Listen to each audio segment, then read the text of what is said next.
Netcasts you love. From people you trust. This is TWiT. Bandwidth for the Tech Guy is provided by Cachefly. CACHEFLY.com. Hi, this is Leo Laporte, and this is my Tech Guy podcast. This show originally aired on the Premier Radio Networks on Sunday, August 12th, 2012. Yes, ladies and gentlemen, I give you the 900th episode of the Tech Guy. The Tech Guy podcast is brought to you by Stamps.com. Use Stamps.com to buy and print real U.S. postage the instant you need it, right from your desk.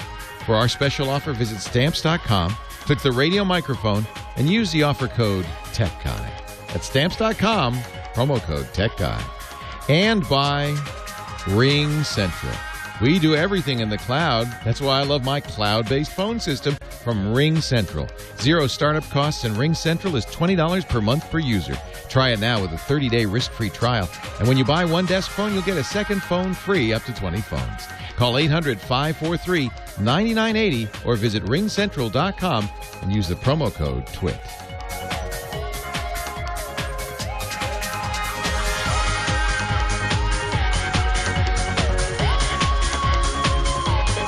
Well, a good day to you, my friend. Welcome to the Tech Guy Show. This is a radio show. We figure that out. Talk about stating the obvious. This is a radio show, which would explain why it's appearing on your radio right now. It talks about technology. Computers, of course, and the internet and cell phones. That's a big part of our technology life these days, isn't it? Digital photography, home theater, stuff like that. Anything with a chip in it.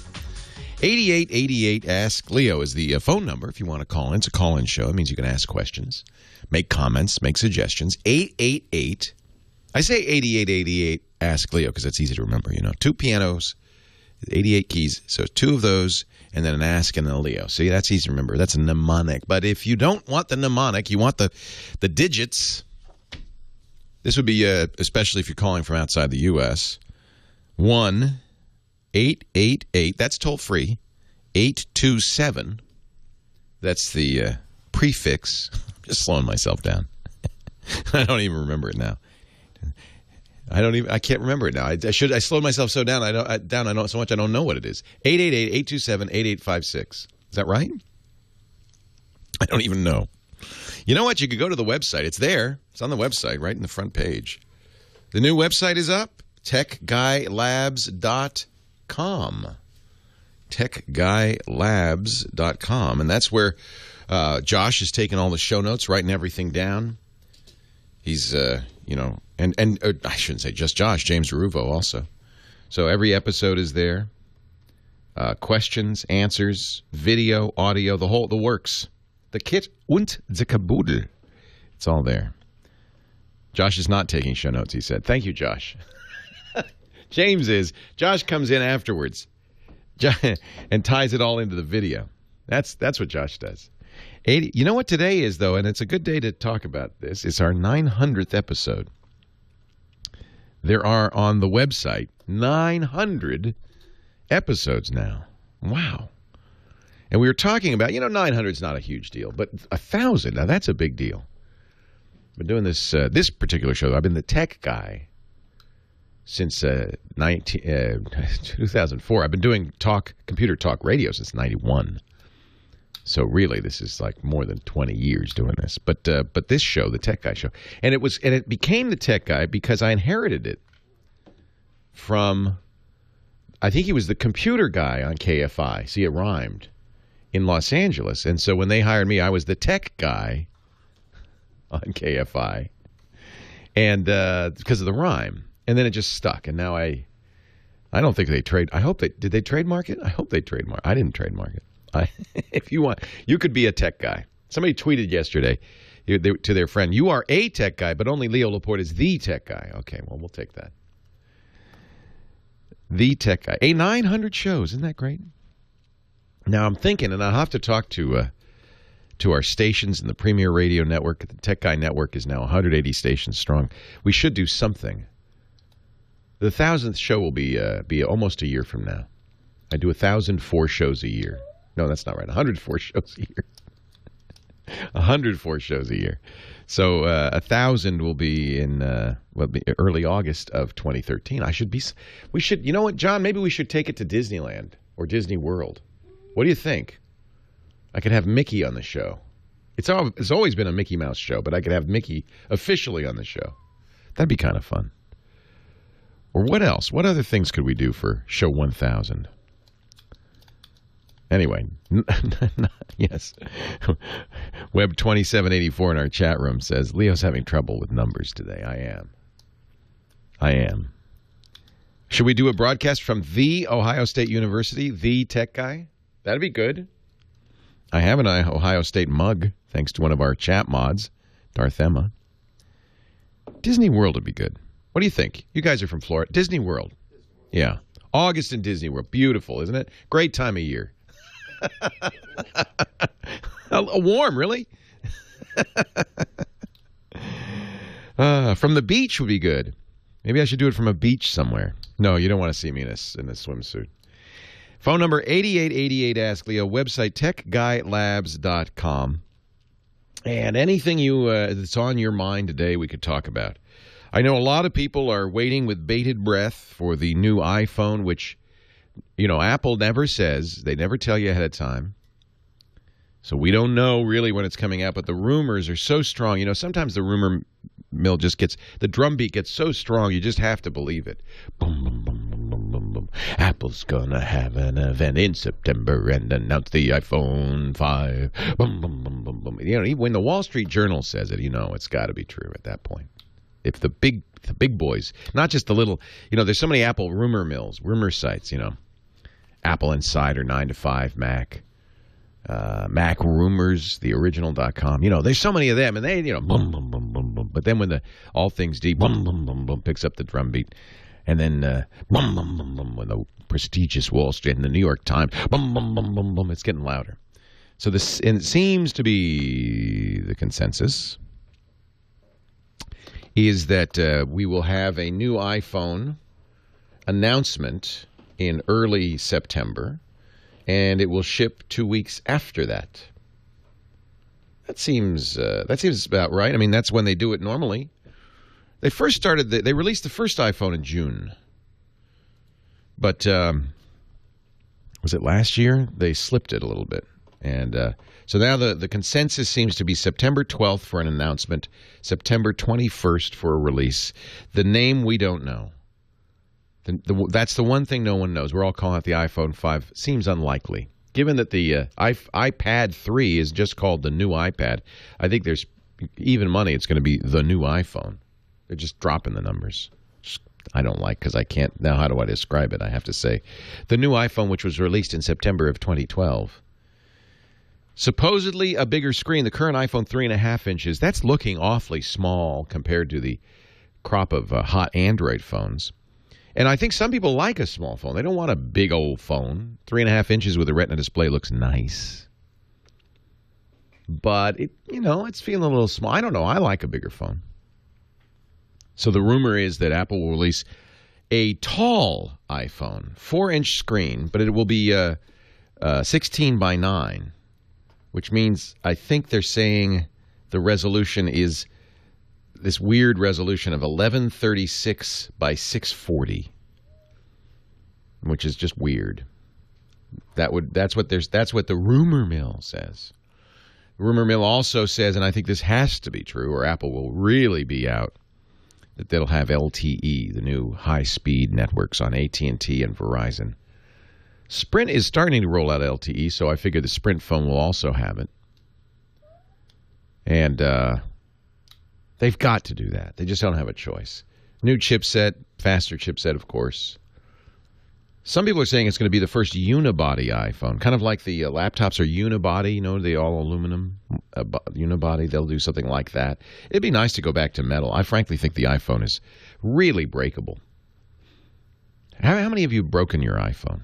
Everybody in my family has broken their. I've never smashed the glass. I dipped it in a glass of water. That was a mistake. It was an experiment that went badly awry. But I've never broken the glass or even scratched it. One nice thing about glass is hard. It doesn't scratch as easily as plastic. But everybody in my family have broken their iPhones. And, the good thing is it's only $100. You can replace the glass. It just, there are a lot of people do that for $100 or thereabouts. So it would be fun to see an all metal iPhone. Now the competition's heating up. We'll talk about Samsung. They're in a big lawsuit with Apple now. Apple says, "You copy us." Samsung says, "Well then, take that." We'll talk about their release in just a bit. Leo Laporte, the tech guy.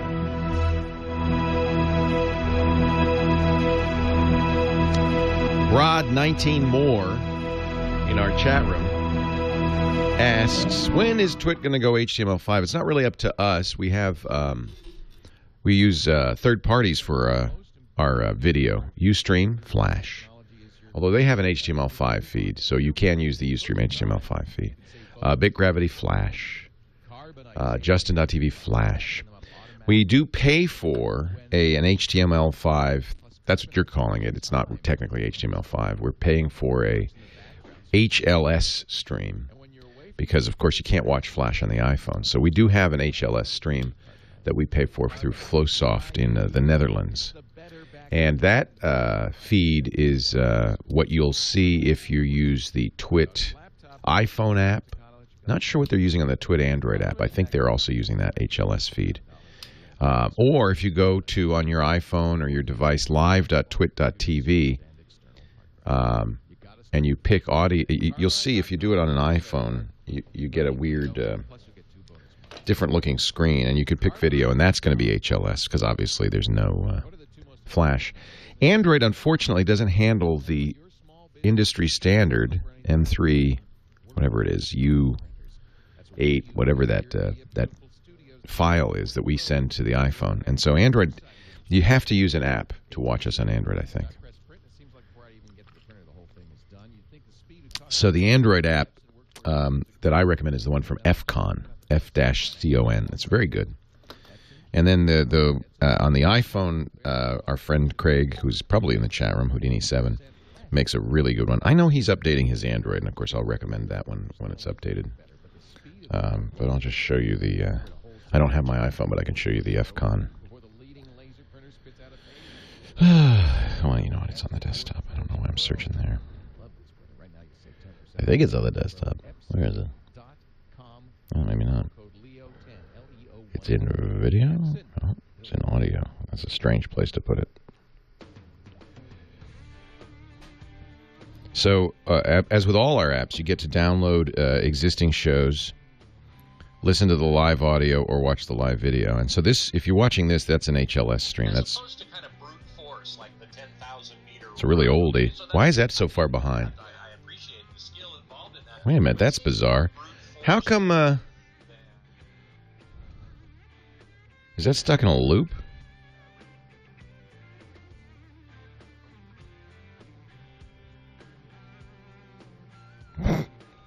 Let's go back to live video. As opposed to kind of brute force, like it's in a loop on the FlowSoft. So that's, I can't do that.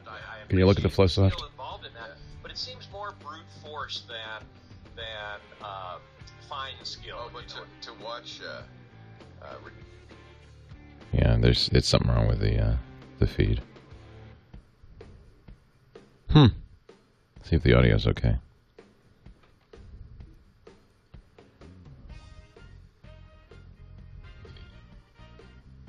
Yeah, the audio's okay.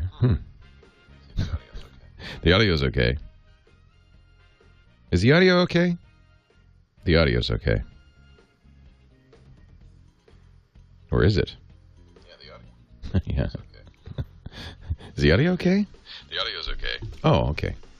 But is the audio okay? Is the audio okay? Yeah, the audio's okay. The audio's okay. Okay. Whew. It's lucky the audio's okay. Or is it? No, it's okay. Yeah. Is the audio okay? The audio's okay. Oh, okay. But is the audio okay? Yeah, the audio's okay. The audio's okay. Okay. Whew. It's lucky the audio's okay. Or is it? No, it's okay. Yeah. Is the audio okay? I just screwed up the audio. Something fierce. Leo Laporte, the Tech Guy, episode 900 of the Tech Guy Show. The phone number 8888 Ask Leo. I'll talk about this Samsung response.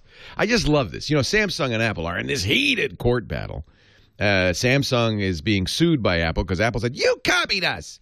And Samsung said, no, we didn't. And so, and they, by the way, Apple, I think, wants $2 billion in damages. Whoa! And they want to the courts in the ITC, the International Trade Commission, to halt sales of all Samsung products in the United States now. You know, and there's an irony to the whole thing because Apple is not immune from this. Apple copies Samsung as well, or Android, because really that's what this is about. Apple doesn't want to sue Google because it's hard to say damages, you know, what the damages are. So they're suing somebody that actually sells something. Google just provides the operating system for free. But make no mistake, this is really Apple versus Google by proxy. And because Samsung's the best-selling smartphone, even better selling than the iPhone, it's just kind of that's where they're going. That's what they're going after. There's a Tumblr. It's kind of interesting. Samsung copies Apple. If you get in a fight with somebody and they say, "Oh, you just don't like Apple. You just don't like Apple." There's a Samsung. Here's the Samsung copies Apple weblog, which shows all the things that Samsung copied from Apple. But there's also Apple copies Samsung. And you know what? It goes both ways. You know why? Because that's how the computer industry is.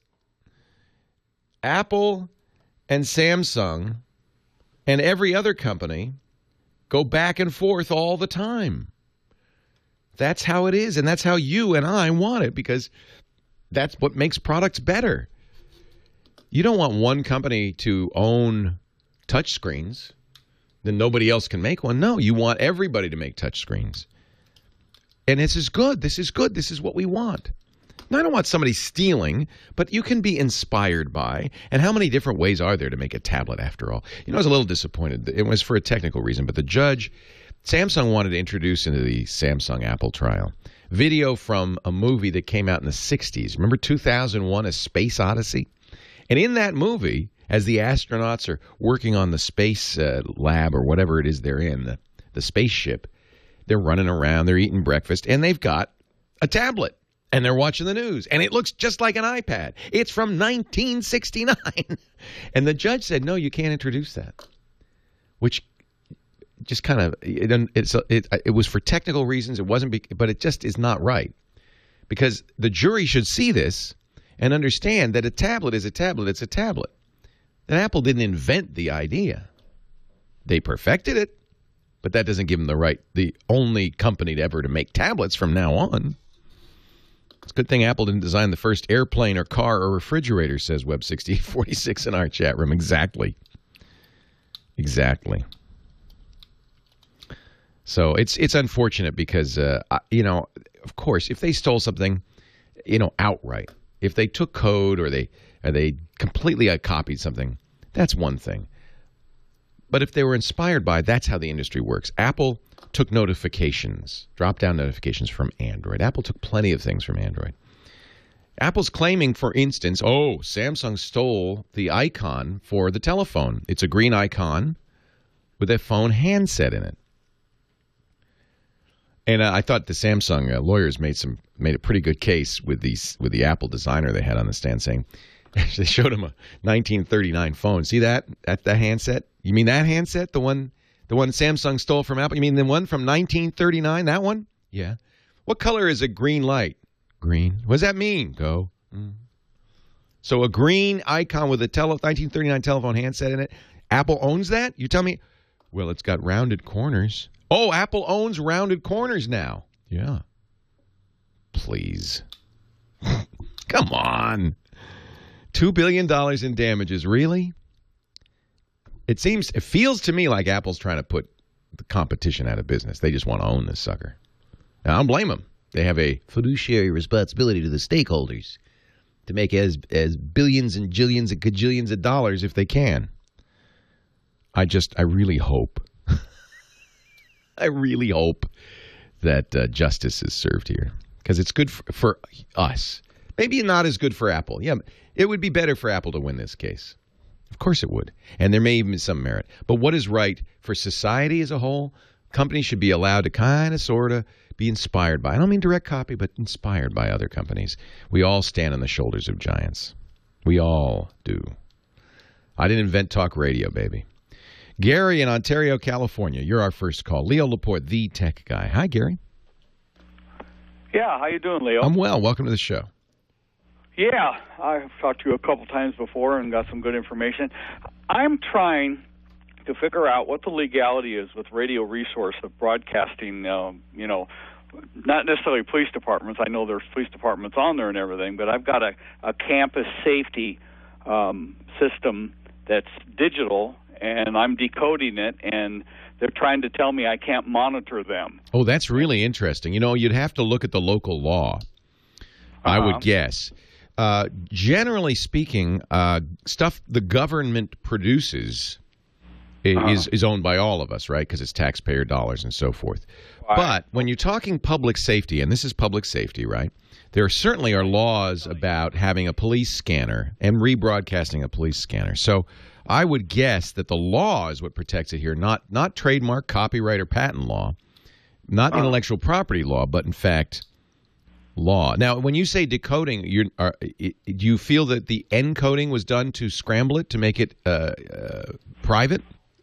Well, not necessarily. They kind of think in their heads that because it's digital that nobody can listen. But there's currently a lot of software out there, and it's Moto Turbo is what I'm talking about. It's kind of widespread now, and so it's not like it's scrambled, essentially. Well, I'm not a lawyer, so I would, if they're saying that, I would consult a lawyer, because I am not. And I'm not even an expert in intellectual property by any means, so I'm the wrong guy probably to ask. One of our chatters is a ham, and of course I am too, and we have some interest in this. James VA3JPX says, you are allowed to listen. You can't obviously use it for police or fire chasing because that would, interfere with public safety. And James says, and I don't know if, James not a lawyer, but he's a ham. He says you can't make it public either. I don't know. I don't know what the legalities are, whether they're local, state, federal laws, FCC regulations. I just don't know. But I've spent a lot of time looking, and I'm not really getting the answer I want. And, Radio Resource, you can get every police department in the whole U.S. Right. There are a lot of scanning, TuneIn Radio has scanners. There's a lot of I listen to public safety all the time. I would guess, certainly, I shouldn't guess. I don't know. I don't know. I would say that, especially in this post-9/11 world, that public safety radio broadcasts are probably somewhat protected, but I just don't know. Leo Laporte, the tech guy.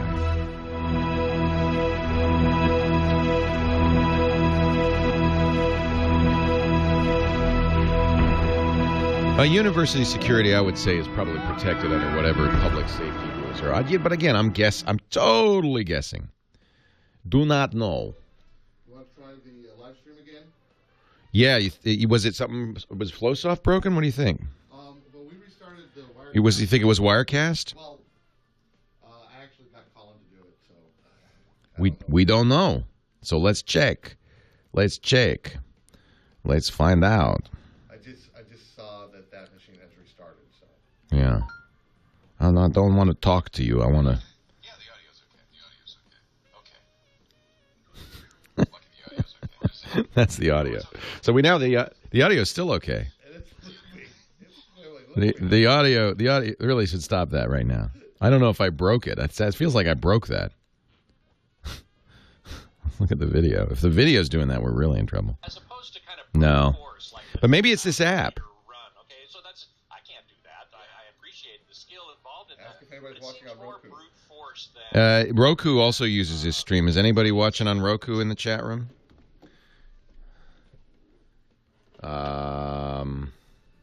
There's a big delay, but it shouldn't be a day delay. iPad FlowSoft is fine, so it must just be my something going on. Let me force close that that app. and start over. End TWiT.tv. End it. All right, now let's try it. Now let's try it out. This is the Samsung Galaxy S3, which I do adore. This is an example of, I think, what Apple's really worried about. 4.3 inches, gorgeous screen, same, roughly same Retina res. What was I doing? TWiT TV, live video.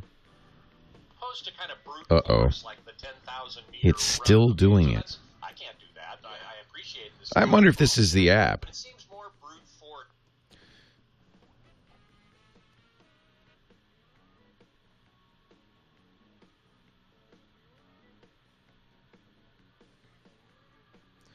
Live.twit.tv. I do have Flash on here, but I don't think it likes it. Can you pick a non-Flash stream on this? I guess you can't.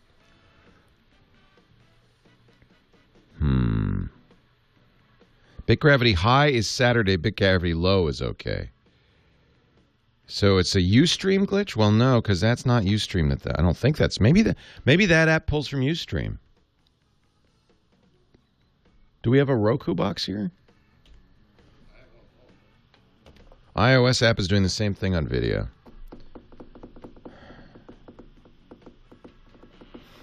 Well, Apple supposedly, Joey, licensed it from Xerox, but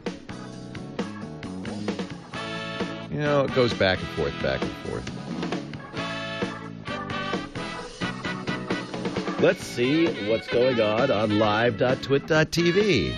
That's good. That's what is this? Ustream, Bit Gravity. Let's look at Bit Gravity. Bit Gravity's okay. Bit Gravity's okay. Ustream is okay. Justin is okay. No, yeah. So they're all doing what they're supposed to do, which is a little bit of an Inception thing.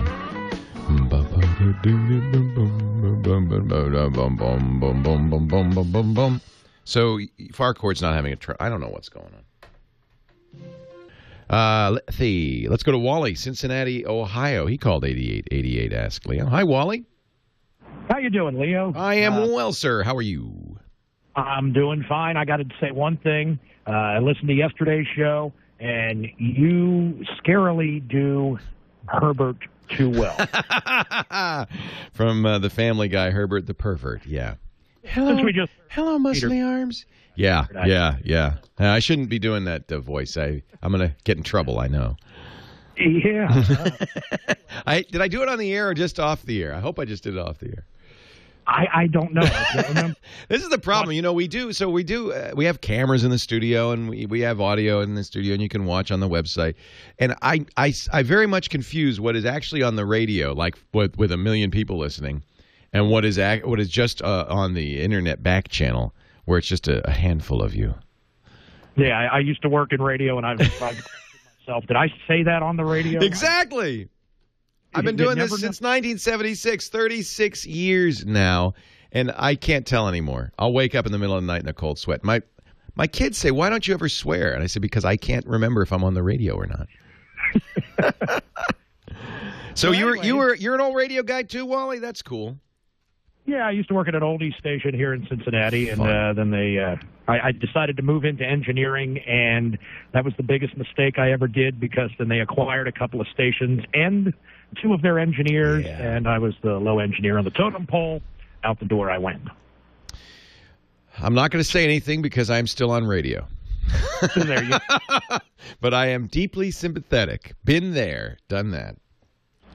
So here's what I'm looking for, and I've done a search online, and all I come up with is everything that's reversed of what I'm looking for. Okay. I have my iPhone. Every time I get in my van, I got to hunt around for the other end of the 1/8-inch cable and plug it into the iPhone to listen to the Tech Guy and all your podcasts on TWiT. Yay! Because I don't listen to local radio anymore. Yay! So I need a new Hickey that's got a Bluetooth receiver on it and an 1/8-inch jack that'll plug into my auxiliary in.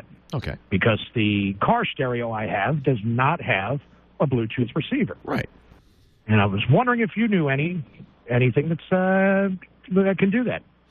Instead of, you want to use Bluetooth instead of having to hunt around for the cable all the time. Yeah. I don't want to fumble around for the cable looking for the thing every time I get in my van. Yeah.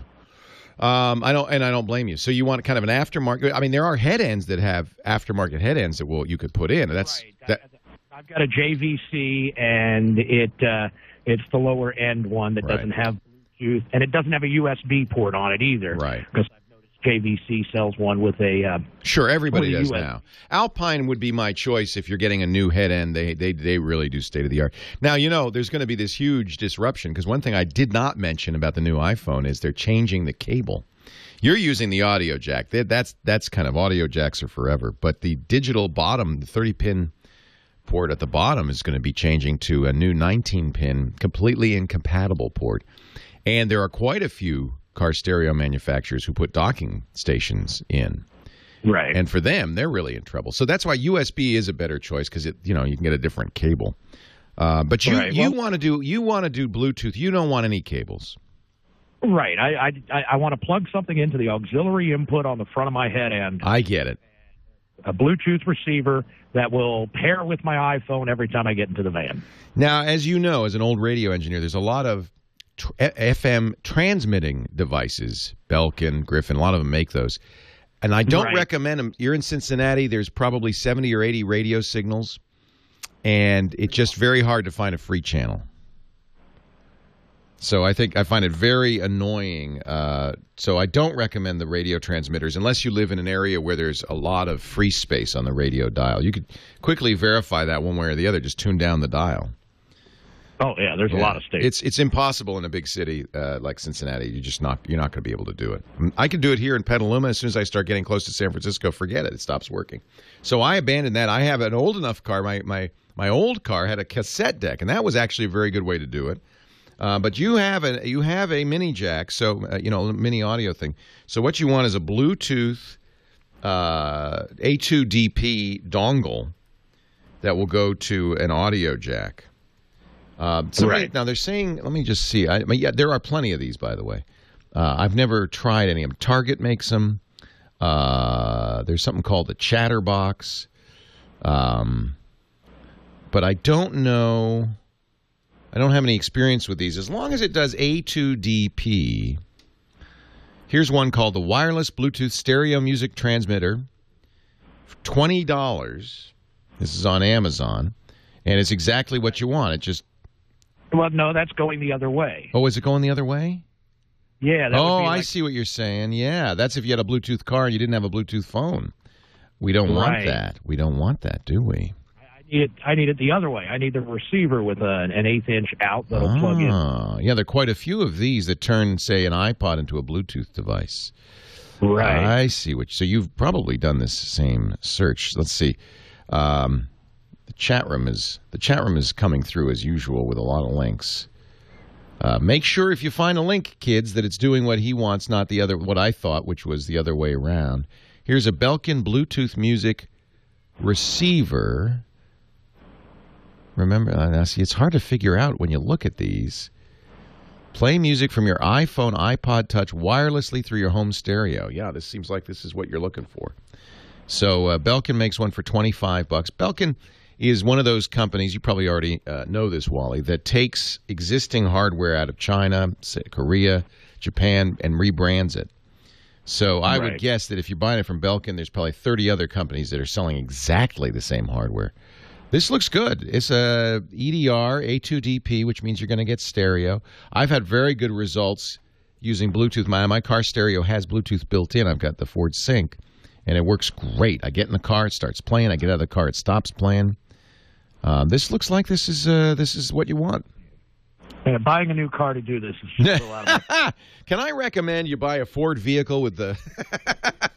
How did I know it could be a Ford? You've heard a few of our ads, have you there, Wally? This is a little less expensive than buying a new Mustang. Maybe not as much fun. It's $25. I would guess it's a good one. Go Groove, sorry bum in our chat room says the Go Groove is a little more expensive. It's $30, but he's used that and he says it works really well. I like the name, Go Groove.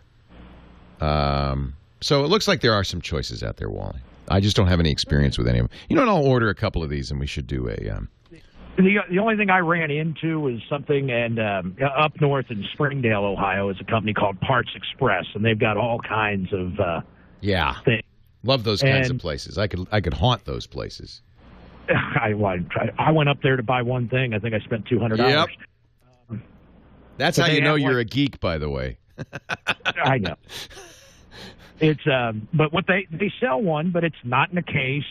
It's got bare wires on it. You know, you solder your own 1/8-inch connector to it. Yeah. USB, and I'm like, well, I don't want to go through all that. Yeah, there's a blog called Hackaday that has exactly that, but you don't want to do that. No, I would try the Belkin or the Go Groove. Those sound like good choices, and you know, if they don't work great, they're only $20, $25. It's not bad. Belkin, I would guess it's going to work just fine for you. Leo Laporte, the tech guy.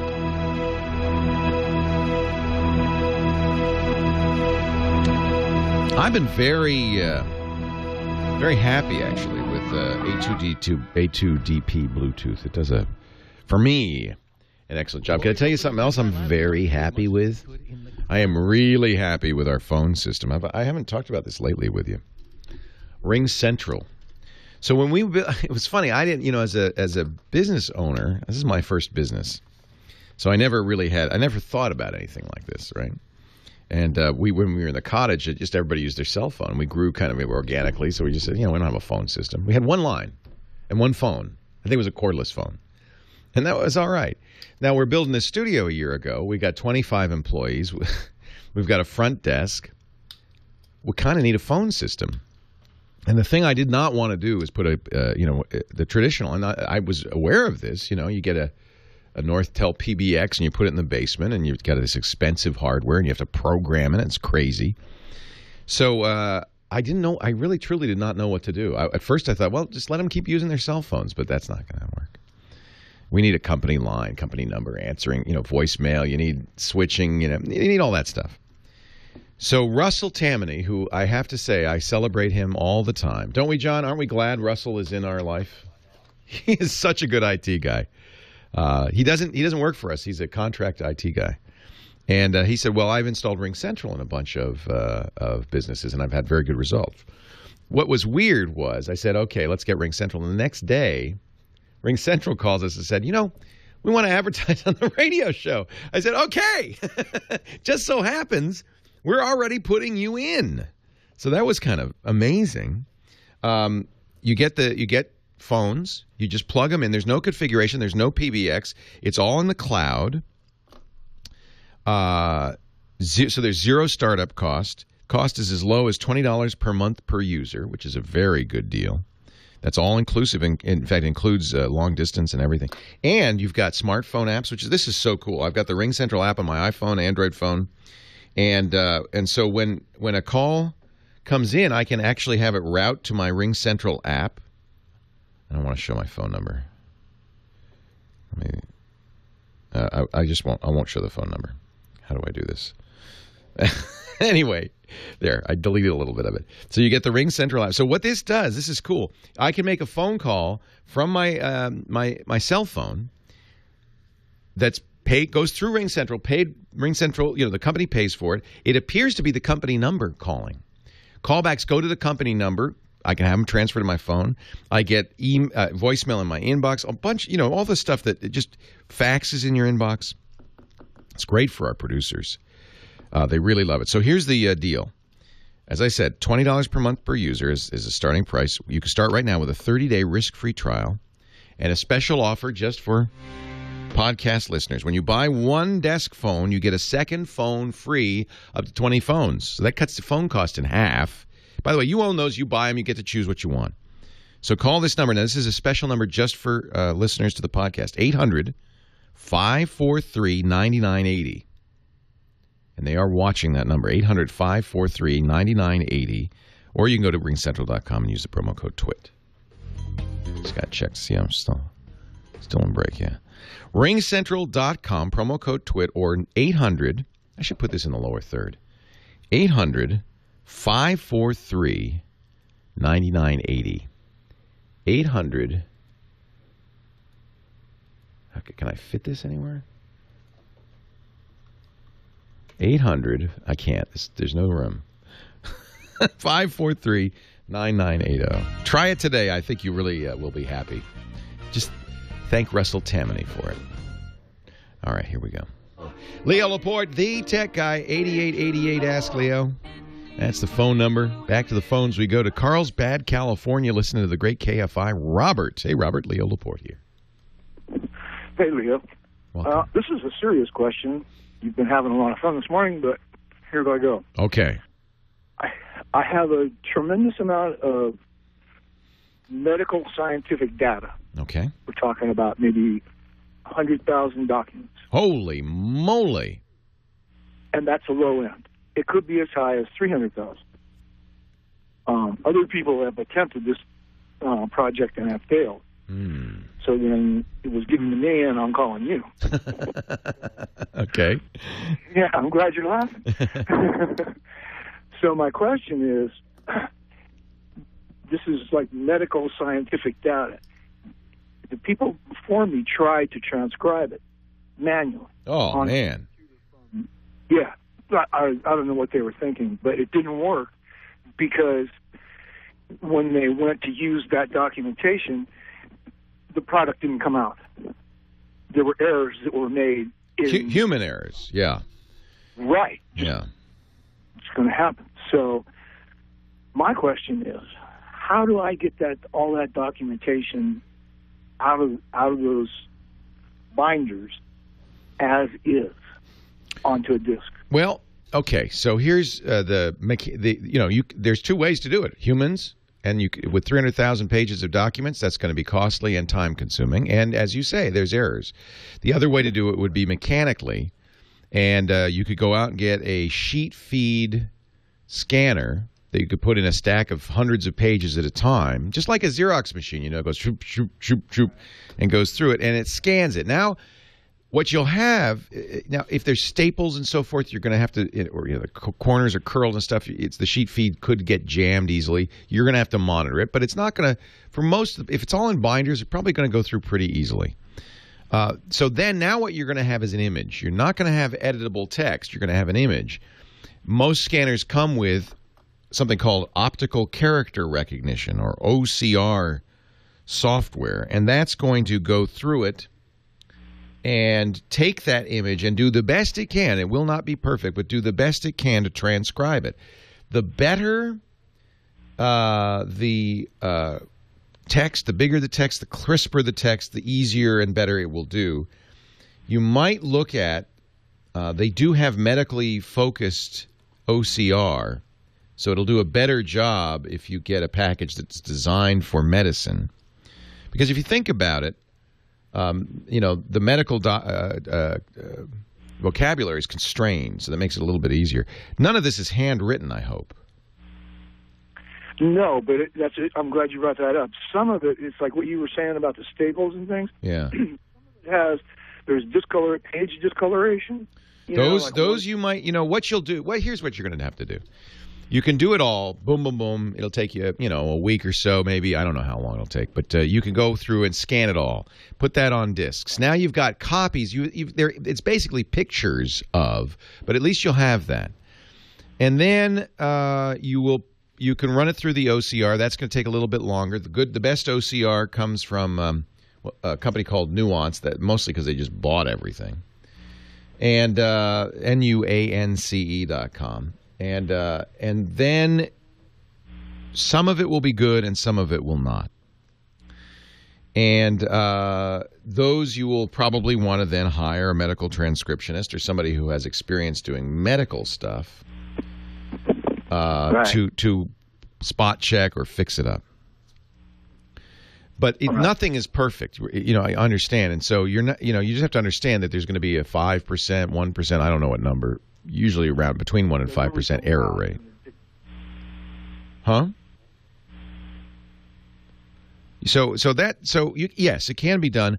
I would suggest, depending on how much you want to spend, you can do this, by the way, fairly inexpensively with consumer scanners from Epson and Canon and others that will do just a fine job of scanning it in and then the consumer grade OCR. But if you can afford it, I would get stuff that's designed for medicine because, again, the constrained vocabulary means you'll actually be more accurate. And, of course, there are companies that will do this. Chat room, FIFO in the chat room is pointing out there's a company called Microfax, Microfacs, that specializes in making searchable documents using OCR. And they probably are going to pay people to do the spot checking and so forth. So it's really a question of how much money you have to devote to it. That's an awful lot of documents. But it certainly can be done pretty well.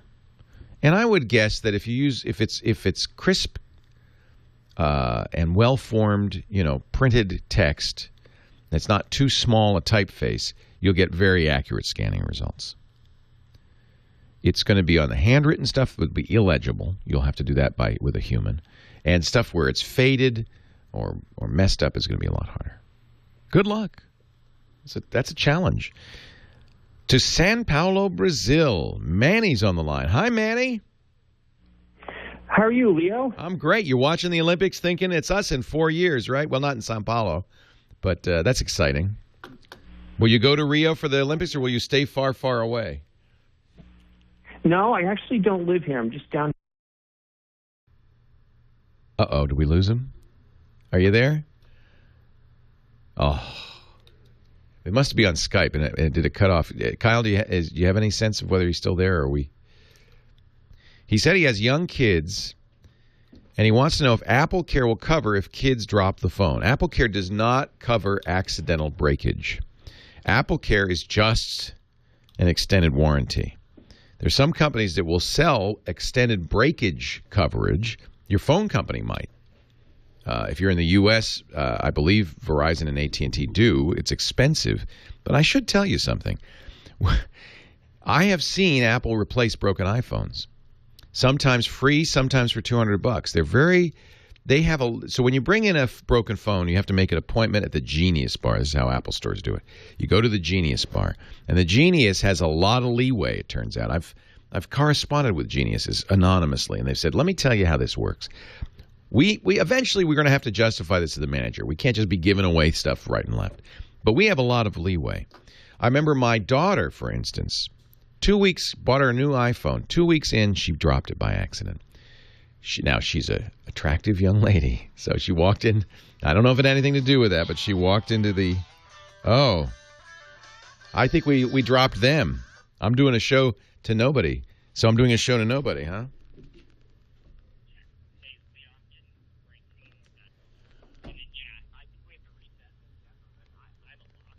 I have a lock, too, and I'm...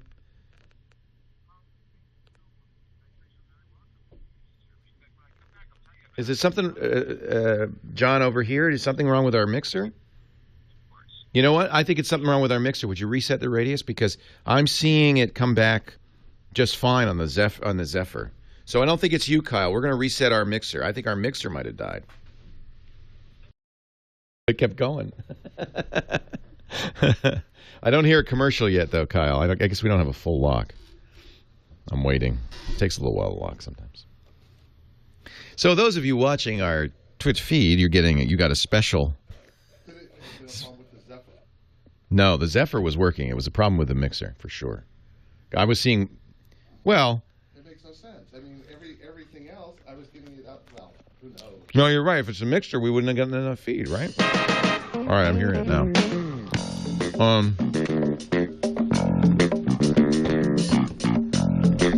We don't know. It must have been a Zephyr problem, we think, because you're tuned to our Premier feed Channel continued. 7. The stream Leo continued. Laporte, the tech guy. We'll begin. I was looking at the Zephyr and seeing audio back from you, but I was not seeing my mic into the Zephyr.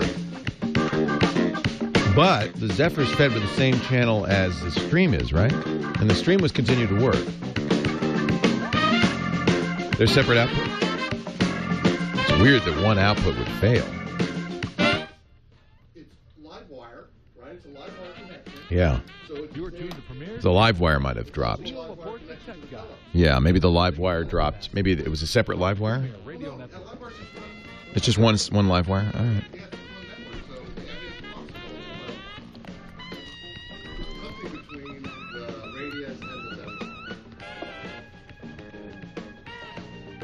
It's a mystery.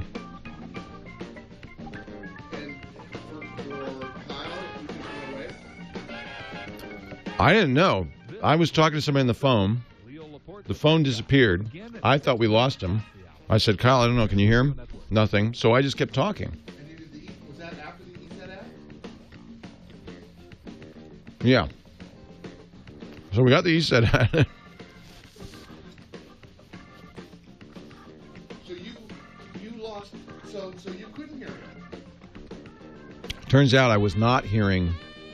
So that's why when I looked down, I was seeing it on the Zephyr. Oh. It's got to be the mixer. Yeah. It's weird. Yes. Kyle, you can hear me now, right? Yeah, I got you. Can you hear me okay? Yeah. Okay, Manny's still on 4 if you want to go back. Yeah, we'll go back to Manny. Cool. Poor Manny. Because what happens, while he's talking, it dropped out. And I thought, oh, we lost Manny, so I answered him. I did a whole answer. And then you called me. Fortunately, I had the phone on. Normally, the phone is off. I could still be going. I would have figured it out by now. Yeah, so I just went to a backup. I pulled Manny down, went to a backup, and we got into the break. Good. You got your ESET read in. Yeah, we got the ad in. That's all that really matters. Make the advertisers happy. As long as you get the advertising. This is good. AppleCare is Plus. I forgot about AppleCare Plus. Yeah, so you get 2 replacements if you need them for $49 plus tax. Yeah, I actually bought AppleCare Plus after liquipelling. Thank you. I forgot about AppleCare Plus. Thank you for that. So that was good because I did a bad answer. They do cover accidental damage, but you have to pay for it ahead of time. This is Premier Channel 7. Leo Laporte. Thank you, Hector. I bought it after I brought in my Liquipel. The genius said, do you want to get Plus? I said, you were so nice to me, yes.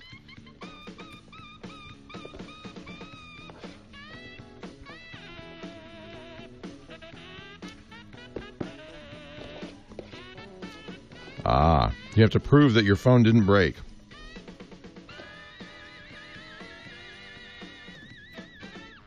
No, I'm eating scrambled eggs left over from breakfast. Channel 7. Leo Laporte, the tech guy, will begin at 6 minutes past. I don't really intend to get my iPhone wet ever again. It wasn't something I wanted to do. It was a test. It was a test of Liquipel, which has since got venture funding. No, we were only on one station in Toronto briefly, or Ontario. And we're no longer on that station. Premier Channel 7. Leo Laporte. Yeah, just get a little wet. We'll begin at 6 minutes past the hour. From Premier Radio Networks. Yeah, the geniuses can look in not only the dock connector, they can look in the headphone port, and there's a little red strip.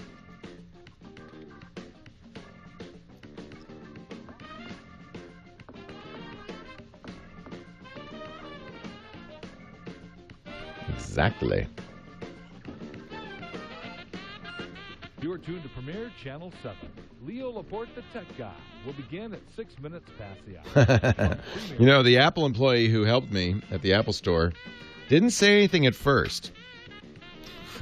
You know, he looked at it and he took it back. He said, well, I think we could replace it. He took it back. And then, so then he brought it back. And then, so I had no idea. I thought, I didn't say, I'm Leo Laporte, this is what happened. I just said, I got it wet. And I didn't say it was an accident. I said, I got it wet. And he said, all right. And he looked, yeah, I got it wet. And then he said, well, we can replace this for a couple $100, which is not normal policy. And then he brought it back, and then he brought me the new phone. And then he looks at me and says, is this from the Liquipel thing? I said, yeah. He said, yeah, I saw that. He was clever. Neither one of us was going to admit anything. He was a fan, so that was funny. That was very funny. This is Premier Channel 7. Leo Laporte, the tech guy, will begin at 6 minutes past the hour. From Premier Radio Networks. I don't know, Silicon, what that is. I've never heard of that. Oh, I did. No, I wanted to. That was the whole point. I had it liquipelled, and then I dumped it in water. That was the whole point of it. We were testing Liquipel, and it failed, by the way. You're tuned to Premier Channel 7. Leo Laporte, the tech guy. Yeah, I don't know if they would. Yeah, Kevin Rose is on this. Who's on this? Kevin, Dvorak, and Schwood. Next time we'll play this.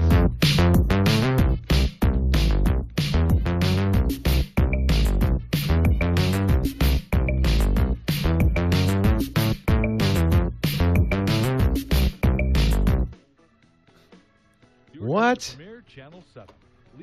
That was weird. We'll begin in 6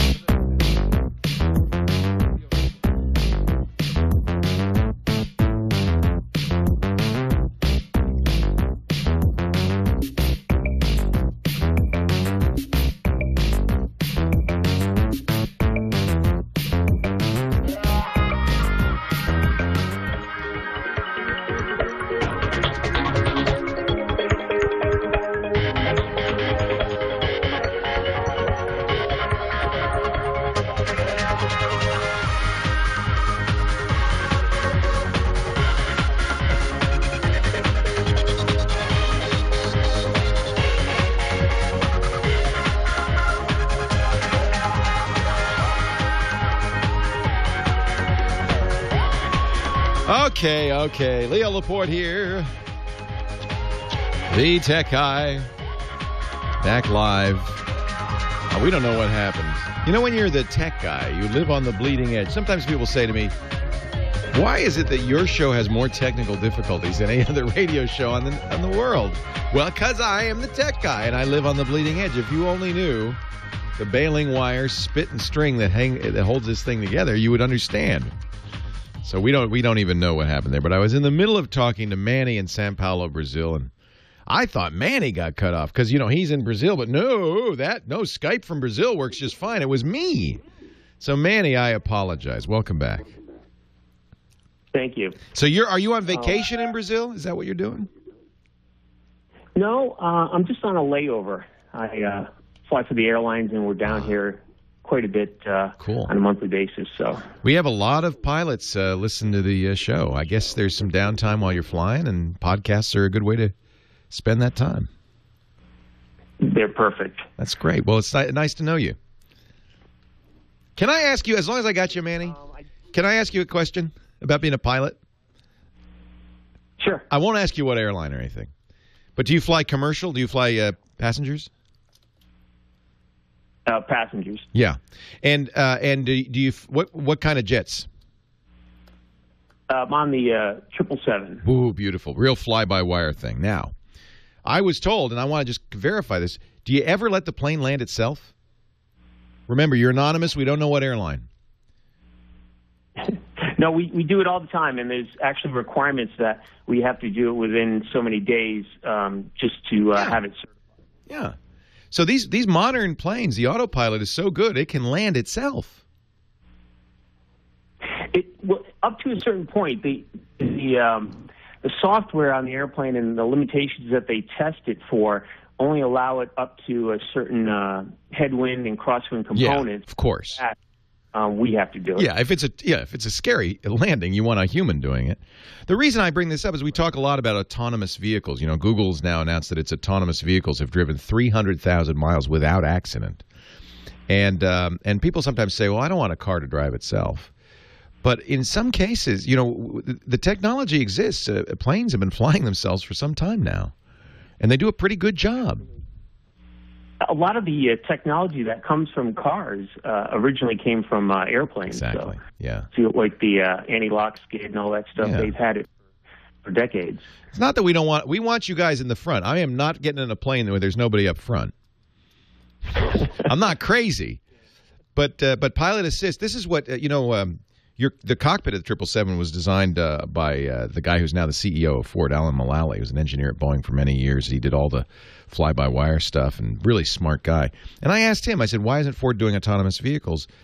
And he said, we learned a lot from aviation. What you really want to do is assist. You want a human, but you want to assist. You want to give them information. Does that make sense? Yeah, sure. It'd spook people out if they knew that there's no one up front. When I ride the monorail in Vegas and there's no driver, I know it's on a rail. Nothing can go wrong. It's just I like to have somebody there, just in case. So anyway, enough, Manny. I didn't mean to give you the big question interview here, but I had a couple of questions. So, what is your question, sir? I have children, and they're going to be probably getting the new iPhone 5 when it comes out, and I wanted to find out if, in your opinion, if we should get the AppleCare Plus or self-insure like you talk about, because we're locked into a 2-year contract. So, my daughter she's 13, and her iPhone 4, she's already dropped one. Oh, yeah. Luckily, the back of the glass that broke, and that was inexpensive fix. But if the front gets broken, then that's a whole different story. Yeah, iPhones are very fragile. They're more fragile than other phones, truthfully, because it's glass on front and back. But the glass is fairly easily replaced. My son is 18. My daughter's 20. Both of them have broken their iPhones. And Henry, pretty much, I figure I've got about 3 months, and then he's going to break it. It gets broken in his pocket because he's wrestling with his buddies. It gets, he drops it. I make sure they have cases. Doesn't matter. A good case certainly helps. And if you get an OtterBox, but the problem is the kids don't want the cases. And I understand it's a beautiful phone, but you're buying them a slippery glass object. So Apple does, as you point out, offer this, and they just started doing this fairly recently, AppleCare Plus. Now, you're right, it's self-insuring, right? All of this stuff is insurance, in effect. You're saying you're making a bet that it will cost them more than it will cost you. The way AppleCare Plus works, and by the way, you have to either get it when you buy the phone, or you'll have to bring the phone in and say, see, it's okay right now, because they don't want anybody buying it after they break it. You can have up to 2 accidents a year, and then you'll pay $50 to get a new phone. Now, this is the calculation you have to do. It's about $100, maybe $100, depending on where you go, but there are plenty of third parties that will replace the glass for around $100. Apple will replace the entire phone usually for $200 if it's under AppleCare. So you got to pay. I don't know what AppleCare Plus costs. Actually, I should check because that's part of the calculation. Do you know off the top of your head? It's $100. $100. Yeah. So So you're going to pay $100, and then it'll be another $49 each time for each incident, up to 2 a year. Let's assume your kids are not going to break it more than twice a year. Right. It's right on the edge, isn't it? Because it's $100 to replace the glass. So if they drop it over the 2-year period of the phone, if they drop it twice, you're going to have spent $200 either way. If they drop it more than twice over 2 years, then AppleCare would be a deal. Okay. So, and of course, that's how insurance works. It's just like playing blackjack. It's 2% in their favor. That's all they need. So, I would say. I'll tell you what I did. I didn't buy it the first time. And then remember, I dropped an iPhone in a glass of water to test this thing called Liquipel that was supposed to keep it from getting water damage. Well, of course, it stopped working. I had to pay $200. The Apple people were very nice. The Genius was nice. He let me get a new one for $200, which they don't have to. But he did. And then he said, do you want AppleCare Plus? And I said, yes, please. Yes, sir. Please, sir. Now, that was a waste of money. That was $100 because I'm not going to break that iPhone again. I doubt I'll drop it in water again anyway. And I'm pretty careful. I've never broken an iPhone. So it was probably a waste of $100. For kids, I'd probably do it, Manny.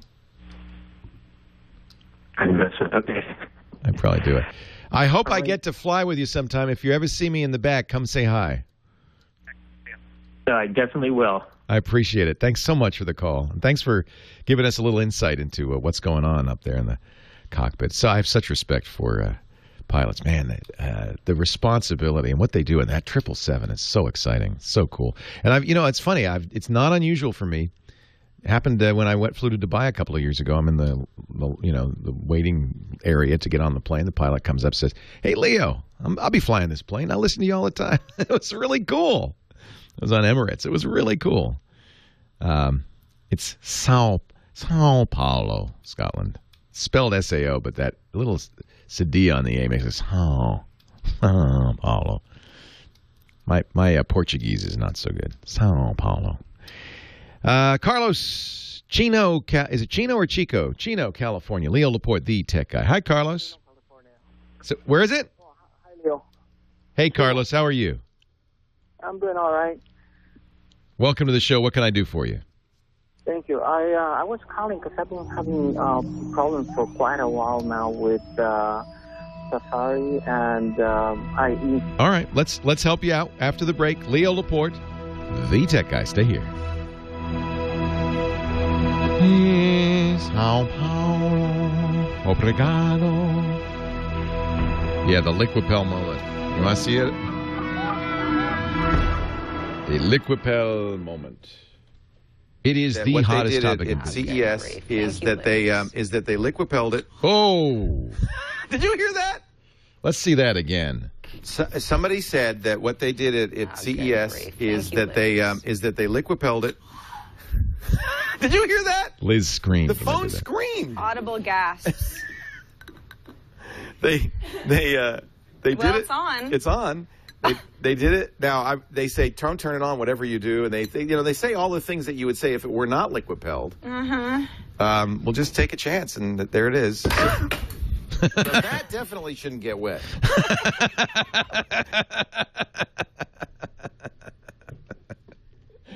Oh, Lord. Oh, Lordy, Lordy, Lordy. Oh.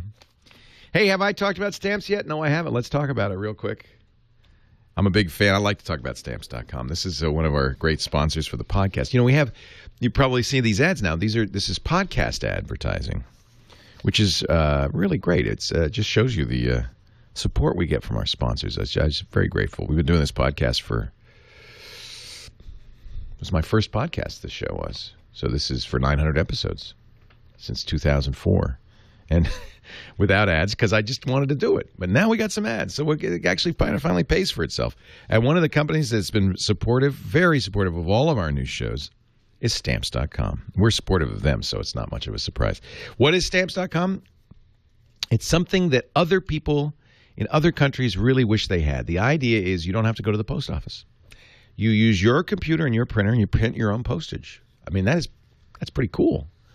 Don't need a special ink. You don't need a postage meter. You just need Stamps.com. It's like, when's the last time you went to a bank? We don't, just technology makes things easier.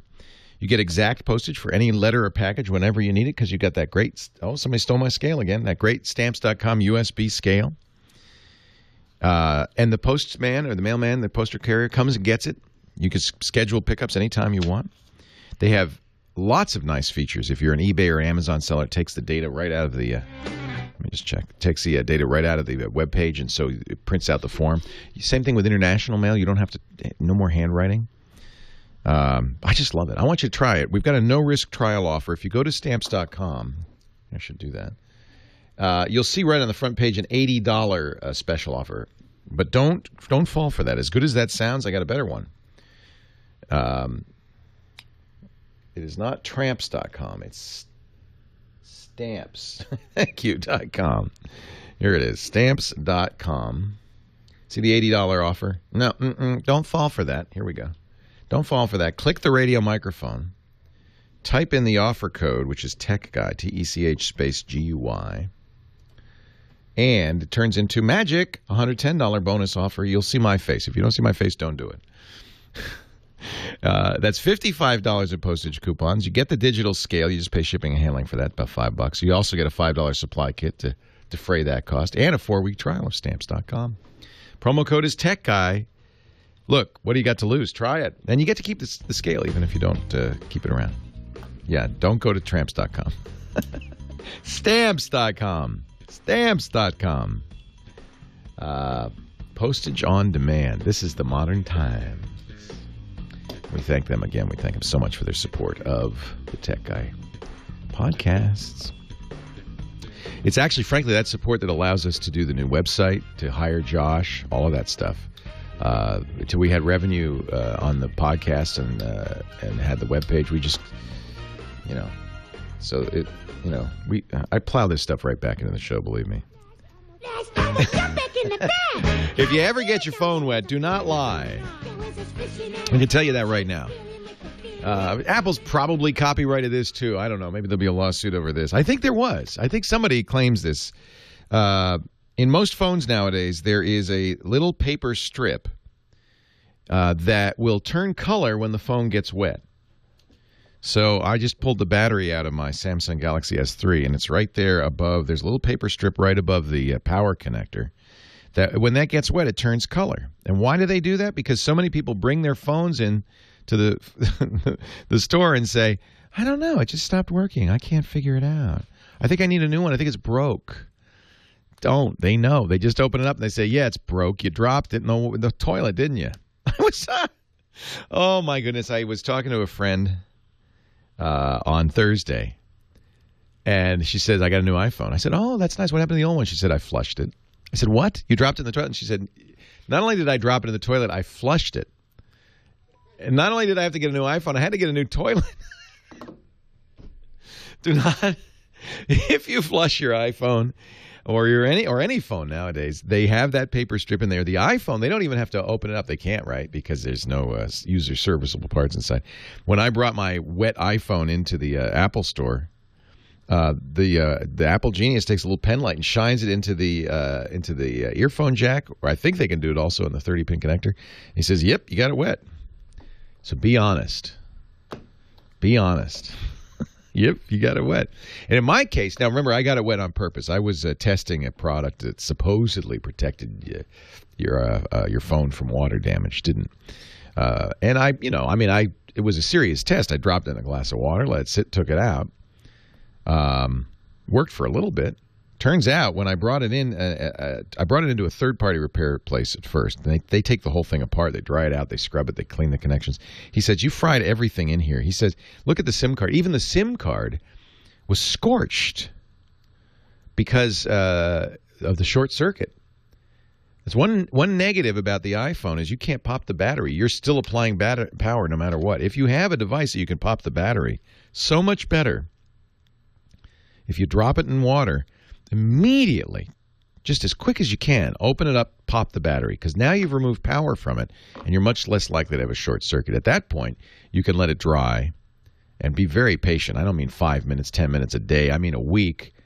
Some people put it in a container with rice, because the rice kind of sucks the moisture out. Do not microwave it, obviously. Let it dry. Let it dry naturally, but I wouldn't try turning it on until it was bone dry. Then you can put the battery back in. You just can't do that with an iPhone because you can't pop the battery. 8888 Ask Leo, that's the phone number. We were talking to Carlos in California. Hey, Carlos. You said you're having problems with Safari and your other websites. What's going on? No, not Safari. I was having problems with Internet Explorer and Firefox. Firefox and IE on Windows. Okay. Yeah, the problem I have is it only happens when I'm on eBay. Yeah. I go on eBay. Everything's fine. I start browsing for whatever product I'm looking for, and all of a sudden, this happens maybe 80% of the time. After a little while, everything is Chinese characters. It's eBay in Chinese. That's not so useful, is it? No, and at the end it says the country code. I think it's CN or something. So it's actually changing it from ebay.com to ebay.cn. Yeah. And let me look at ebay.cn. Oh, yeah, that's the real eBay, right? Yeah, it's the real eBay, but it's in Chinese. Yeah, it's not very readable. So eBay is probably... Google does this, too. If you go to China, I know because I went to China, and all of a sudden you go to google.com, and it changes to google.cn. Because it's looking at your address and saying, you're in China. Well, but that was part of it. I thought that the reason it was doing that is because when it asks you for your zip code, and I noticed that whenever I put in the zip code, it would change it right away. But I stopped doing that. I just X out of that one. Right. But it's still doing it now. Well, a couple of things I would try. You're in Chino, you said? Maybe. I'm in Chino right now, but I don't live in Chino. Oh, okay. I live in Because I was wondering, maybe eBay misreads Chino as China. Wouldn't that be funny? Well, it would be, but I put in the zip code. Yeah, I mean, China doesn't have zip codes, so it immediately pinpoints you in the United States. I would guess it's a cookie problem. First thing I would do is go into your browser and clear cookies. I've done that. And it still doesn't get better. No. I've even gone into the part where you change the languages. I wonder. Well, it's deciding you're in China. It's not a language setting. It's because you're getting .cn. It's decided that you're in China, and so if you've cleared the cookies, I'm very puzzled that it would think you're in China. I'm not sure why it's doing that. But in the beginning, when I get on it, I'm able to turn a few pages when I'm browsing, and then all of a sudden it just goes there. Yeah. Yeah, it takes a little while, but then it decides. That's why I thought it'd be kind of funny if there was something wrong in its parser and it says, "Oh, there's the IP address. Where's that IP address? Chino. Uh-oh, he's in China now." Yeah. Well, who's your internet service provider? Verizon. Sometimes this has happened to me with on cell phones. The cell phone will think I'm in Los Angeles because the Wi-Fi I'm getting, like on an airplane, like GoGo internet on a Virgin America flight, it comes out of L.A. So it pinpoints you no matter where you are as being in L.A. But you're using a Verizon ISP. Yeah. Boy, that's weird. I would try. There is a reset option on Internet Explorer. If you go to Internet Options, you can reset everything, and I would just try that just to see. You'll lose all your cookies. You'll have to re-enter passwords and all that stuff. But I've done that. I've also done that. Yeah, I uninstalled the Firefox and reinstalled it. Boy, you've done everything I could think of. So look, now we know it's not the browsers. No. And if you use a different computer in your house on the same connection, does it ever happen? That's another computer, so you can't tell. So I'd be very interested if somebody brought over a laptop and tried it, and the same thing happened. Then I would guess it's an eBay issue. My only other thing, and I hate to say it, but it could be a little concerning, is malware on there. That's impossible. I have not 32. Okay.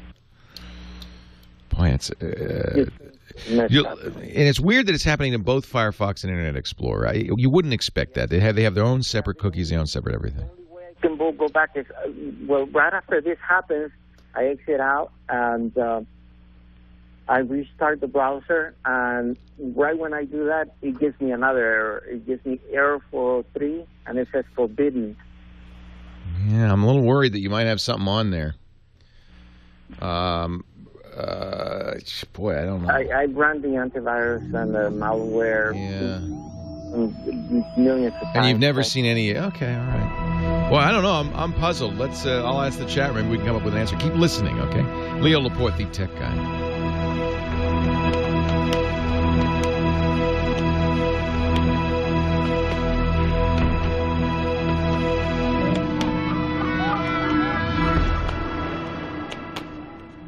The 403 is what worries me. That the 403 is getting when he first launches the browser is what worries me most. Could be regional settings. Could be a bad DNS.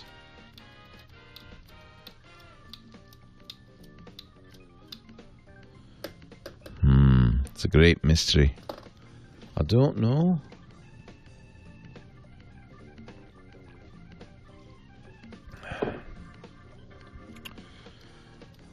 I'm gonna believe that he's on the real eBay China.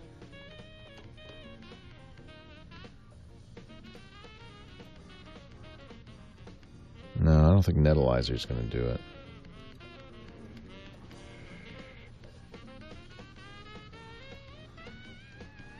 It's too complicated taking donations per show donations, and it's such a small amount of money. So few people donate that. It's not going to save a show by any means. It's just a way of voting. I could do a straw poll and get as much information. More, probably.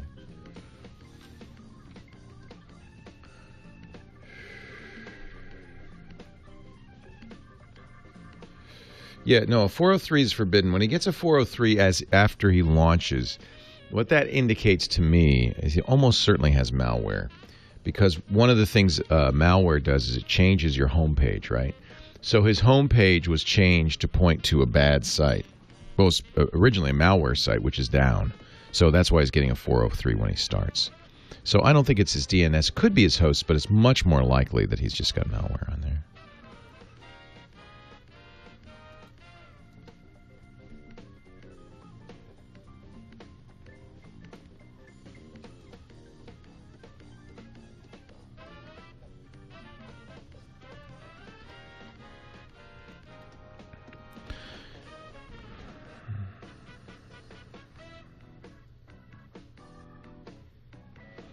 The problem is it happens to Firefox and IE, so if it was a BHO, it would not affect both browsers.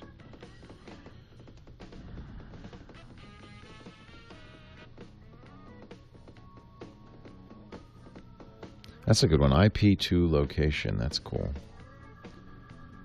I like that. Oh, you have to pay for it? Oh, no, it's free. No, it's not free. Or is it free? I'm confused.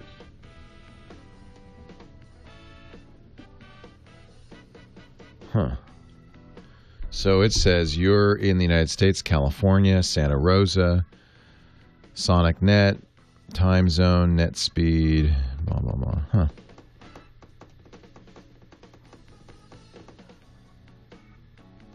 That's pretty cool.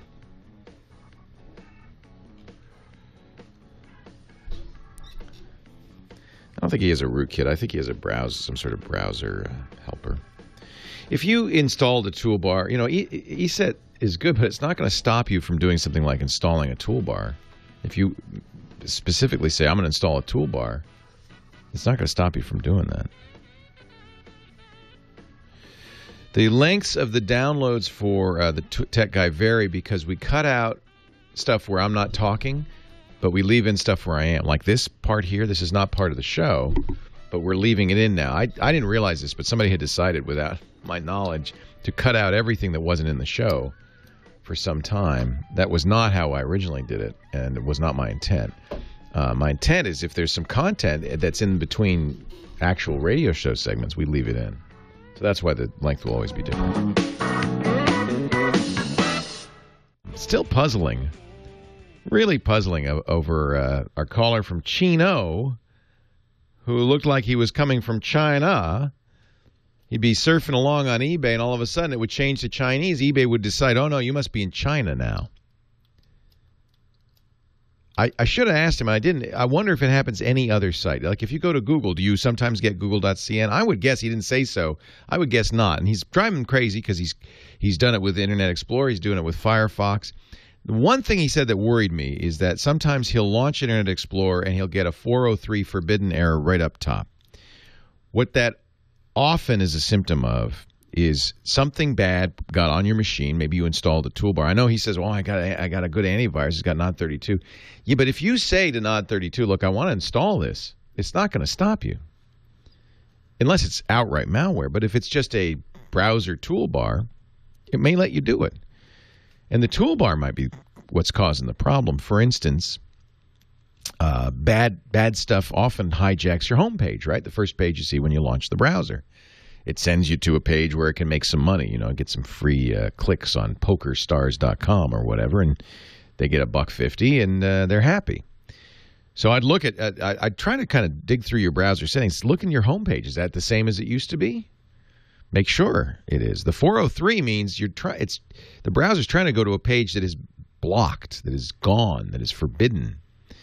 And it's not a 404, page not found. 403 means forbidden. The site's been pulled down or something. And so I'm wondering, or you're trying to access a page that doesn't exist, for instance. So I'm wondering if that is a symptom that something bad is on your system. Change your home page. The bad guy's site that they changed it to is gone, and now you're getting this error every once in a while. A couple of interesting things the chat rooms come up with. I like this one. It's a website called IP2location.com. IP2location.com. And it's a commercial product, but if you go there on your browser, it'll tell you where it thinks you're coming from, city, state, and etc. If it says China, well then now we know Verizon's got some weird thing going on or something. I don't know. I truthfully don't know how that could happen. But make sure that this is kind of a cool thing to have. IP2 location. It'll say what your IP address is. That's your unique one and only internet address. But also say, based on your internet service provider, where that's coming from.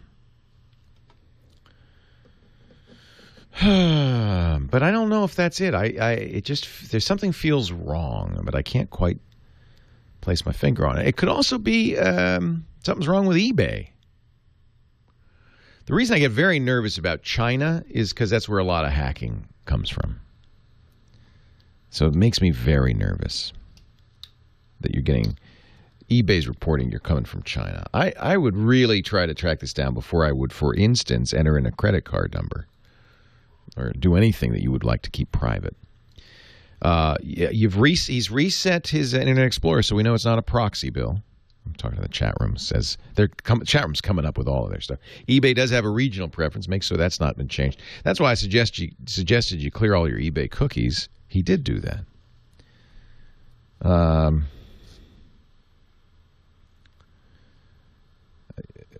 It's not. Something's wrong. Makes me nervous. So apparently there's a link in the chat room to a thread where these exact symptoms are happening. From answersetter.ebay.com. Search is redirecting to eBay China.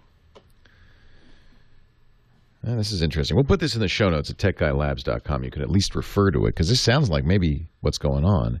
No matter what the guy says, what type of search I try to do, no matter, I land on a page from ebay.cn. Everything goes to China.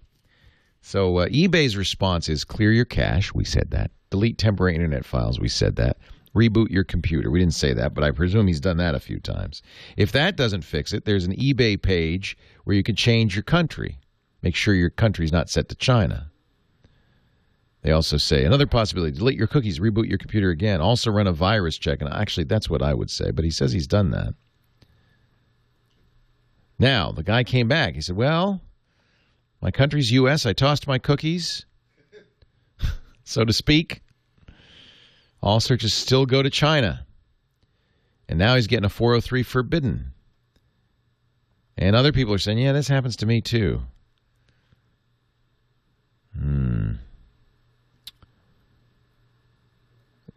There is some concern that maybe there's some malware on there that we don't have an answer on this. This person's, by the way, going through Verizon as well.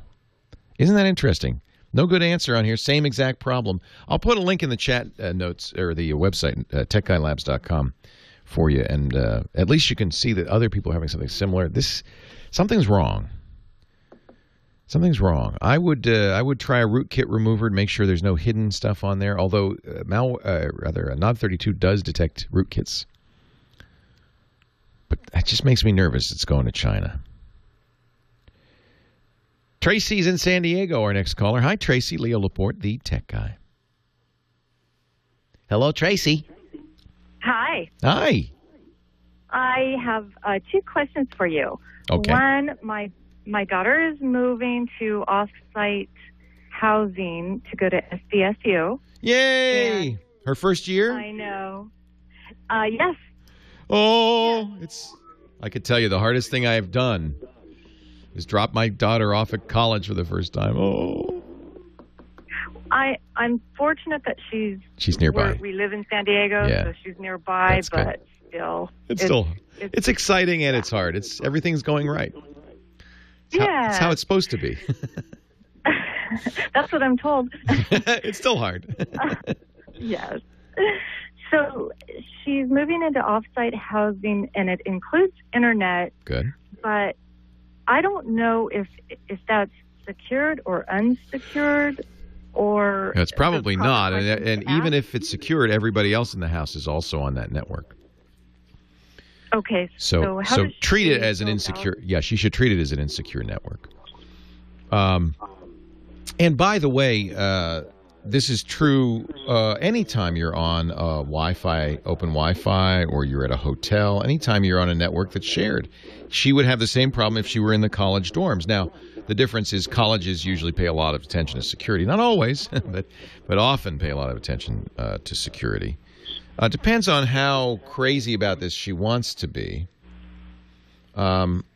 She could use a VPN service to protect herself, which in other words, there's one called Private Tunnel, for instance, that lets her, in effect, have an encrypted tunnel to their servers for her surfing. That would mean anybody in the shared housing would be unable to see what she's doing completely.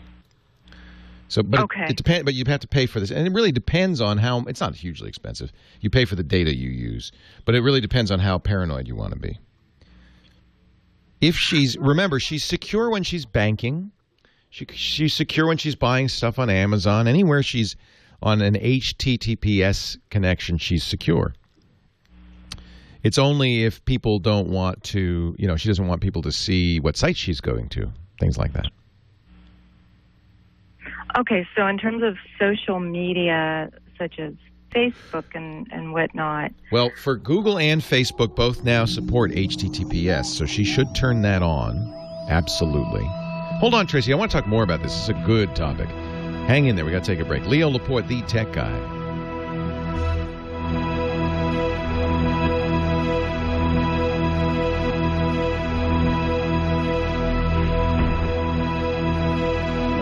Even if password protected, let's say this is a communal housing. There's 10 students. If you're running a small business, it's a WPA2 network, everybody else is also on that network, so that anybody who can use that, anyone with the password of the network is on her network. So even if it's secured secured access, it's still insecure because everybody's on it. You're sharing a network. It's cheetah fast, but that's just half the story. You see, Epson also knows you got to run a tight ship these days in business, so the Workforce Pro is budget-friendly too. Start with the ink. No, she says it's off campus. I don't know if it's college or not. In college. The ink isn't the only place you can save. Since the Workforce Pro zips out two-sided prints, you can also cut back on paper costs up to 50%, right? That's a good deal from other nations. That's so weird. Do you think it's malware? Trees, and I gotta say, documents. Apparently, this eBay problem is common. So put your small business in overdrive with the Cheetah Fast Epson Workforce Pro, and right now save 10% on the Workforce Pro at Epson.com. Use a promo code LEO10. That's LEO10. Epson, built to perform. In IT, it's challenging enough when your team is working from the same office, even more so if you have to support. She said off-campus housing. So I don't know if that means private off-campus housing or Citrix, you could take control of your entire IT it's under the university's policy. One simple cloud-based platform. Yeah, I'd worry more about getting his laptop stolen for sure. So we'll go through all of that. While keeping all of your users supported no matter where they are. You can provide live or unattended support anywhere, even from your iPad. And with GoToAssist monitoring, you get customizable dashboards displaying the performance of all your networks, all your servers, all your desktops, plus proactive alerting, which allows you to fix those little issues before they become big problems. One thing I'm not going to you're never going to hear me do on the radio show is say, okay, I want you to go to your host's file. We use it here. I want you to try it free for 30 days. There's some things we're just not going to do on the radio show, and one of them is not explain what a host file is, how to get there, and how to look at it. Remember, we're talking to essentially to a normal audience. So a lot of times what you would say, the answer that you would say, which would be the right answer, is too technical for me to give out on the air.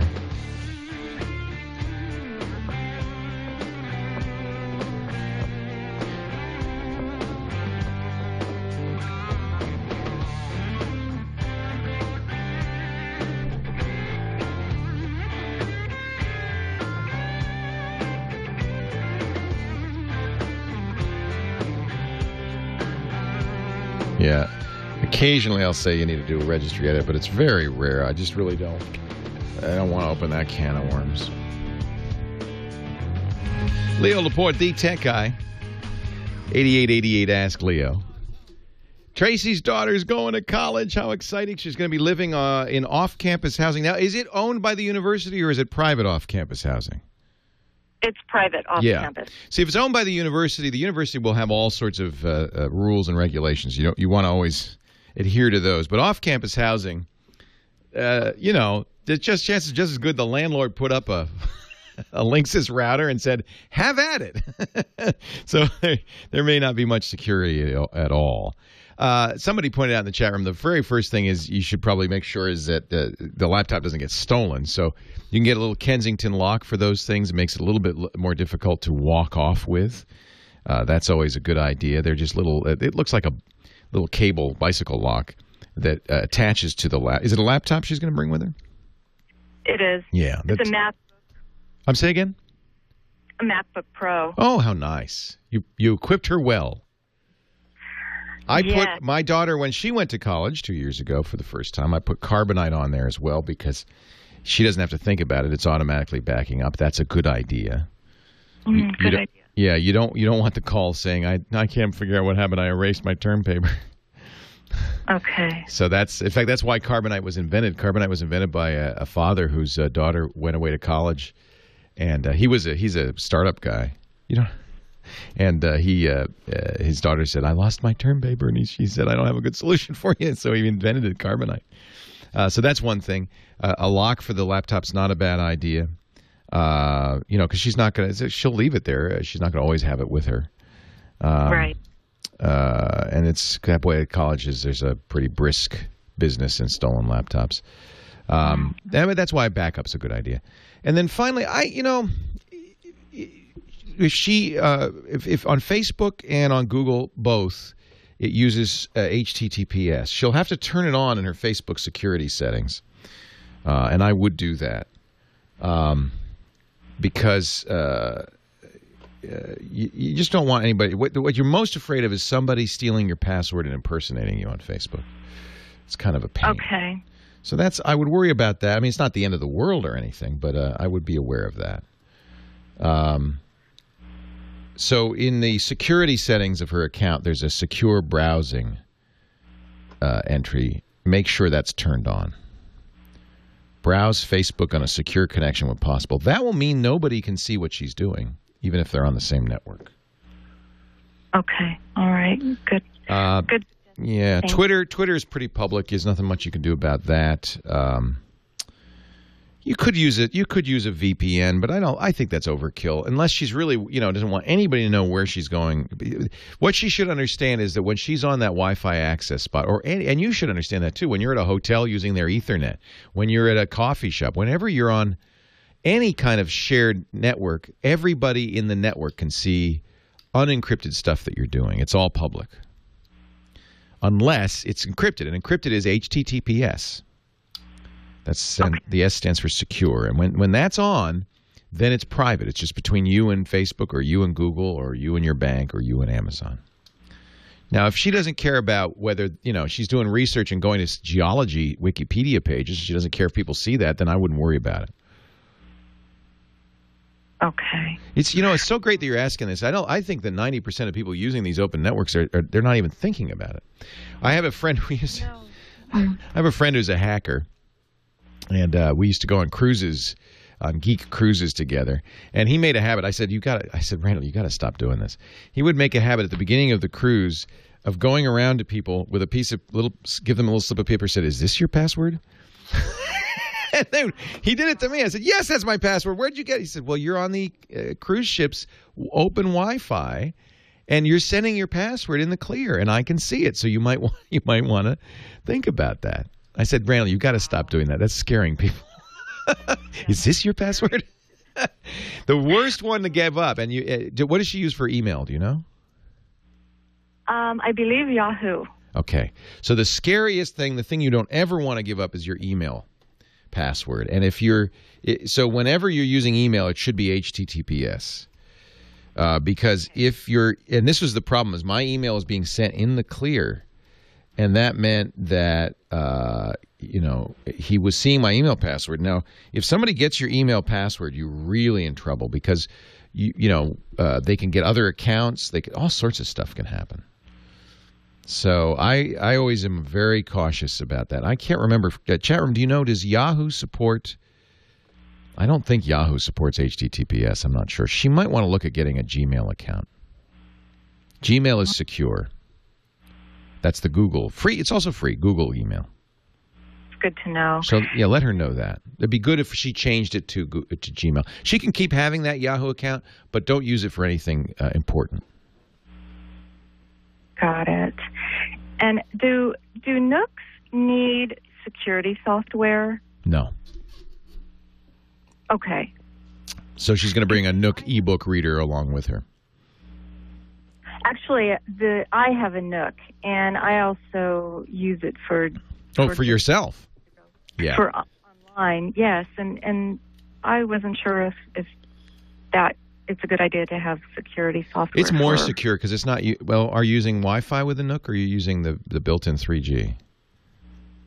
Wi-Fi. Oh, well, Wi-Fi, it's the same issue. Okay. When you're on Wi-Fi, you're broadcasting. So anything that is not scrambled can be seen by anybody who's within proximity. So then the ESET does that cover Nooks as well? No. If that's if you're worried about viruses, I don't think there are any attacks on the Nooks. You're safe there. It's more the privacy issue. Oh, got it. Yeah, you don't need you're right. You don't need an antivirus on the Nook. Okay. All right. Well, thank you so much. What's your daughter going to study? Does she know yet? No. Of course not. She shouldn't know. She's a freshman. Yes, that's what I keep telling her. It's quite all right. To know it. My daughter called. She said, "I can't decide, Daddy, between Arabic, poetry, and molecular biology." And I said, "Well, so these are her 3 favorite classes." I said, "I don't know. You don't have to pick one yet." No, and I'm glad because it will change. I would think, once she gets in a year or two, right. and right. Her job is to find what she loves, and you don't know. At some colleges, it really depresses me. Actually, ask you to declare a major before you enter, as you're on your application, and I think that's ridiculous. Yes, the few kids who actually are driven that way and know what they want to do and stay in that major. I don't see that often at all. No, I was a Chinese major. A lot of good that did me. Then I found the college radio station as a junior, and that changed my life. I didn't even graduate, actually, but that's another story. I don't want to tell you that. I don't want to depress you. Tracy, it's great to talk to you. Congratulations. That's exciting. All right. That's really great. Yeah, don't let her near the campus radio station, whatever you do. Stay away from that. 8888 Ask Leo. That's my number. 888-827-5536. It's really a good question. That I think people probably don't spend enough time thinking about is, if I'm on a network, can other people on the network see what I'm doing? Generally, yes. If I'm on a Wi-Fi network, can anybody who can receive the Wi-Fi transmission see what I'm doing? Depends on how well secured the network is. So it's certainly something to be aware of. I think, most of the time you've got, the important stuff is always HTTPS. That stands for secure HTTP. That's a secure transport. That's safe. That's really secure. So when you talk to the bank, it should say that. When you talk to Amazon, when you're buying stuff online, it should say that. Now, it's a little confusing. I'm sorry about this. This is just the way it is. When you go to Amazon.com, for instance, and you're supposed to enter your password, it doesn't say HTTPS. It says HTTP. And I admit that's confusing. It's still safe because the transmission of the password is encrypted. It's just that the whole page is not, just the password. And once you're in a session, it should be that way all the time. This is the problem. It's very hard for a normal person to know what's going on. iDoc Mark in Syracuse, New York. Mark, great to talk to you. Leo Laporte, the tech guy. How are you today? I am well, sir. How are you? I'm fine. A slight diversion. I don't know if the picture got to you. I was driving down the street, and I saw we have Tractor Supply here also. Yes. They're all over. Hey, Mark, dang it. It always happens. We're out of time. Hang on. We're going to get you first right out of the top of the hour break. Leo Laporte, the tech guy.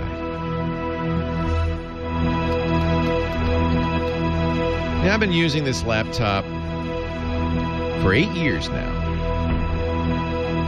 8 years.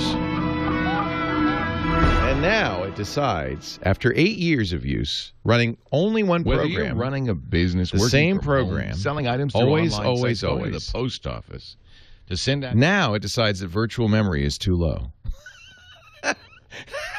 8 years I've been using your laptop. I've been doing one thing, running a VPN and this software for 8 years, the same settings, and now you decide virtual memory is too low. The heck is going on? Windows is increasing the size of your paging file. During this process, memory requests for some applications may be denied. What is a normal person supposed to do with that information? For more information, see help. Oh, yeah, I bet help. Oh, let's see. I bet help has a lot of information. Let's just see if I click see help. See help. It's not even a clickable link. Oh, yeah, see help. That's like saying, go to window 5. Maybe they'll know. Yeah, we'll transfer you. See help. It doesn't even tell you what to... Oh, it must be done. I guess I have a new paging file. And, of course, yeah, help won't open because virtual memory is so low, probably, right? This laptop, this is an XP laptop, a compact TC4200 that I have had. It's a convertible, just to show you, just to let you know that tablets have been around for a long-ass time. Microsoft's been pushing these... Uh-oh, what did I do? Uh-oh. Microsoft's been pushing these things for ages. Look at this. This is cool.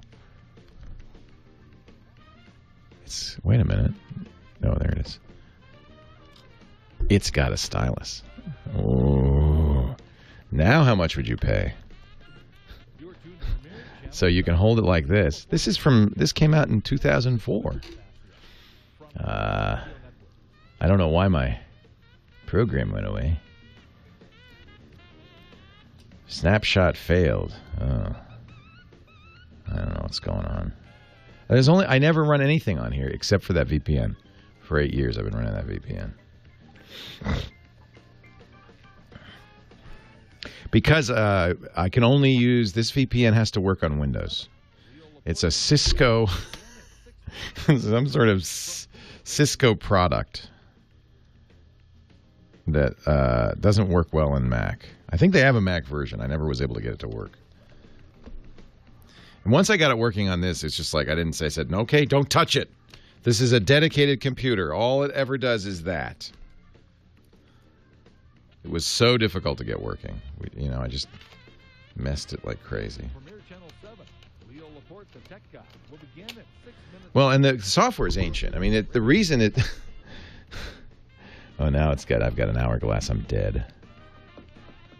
I have 6 minutes to fix this. It does update. I do update it regularly.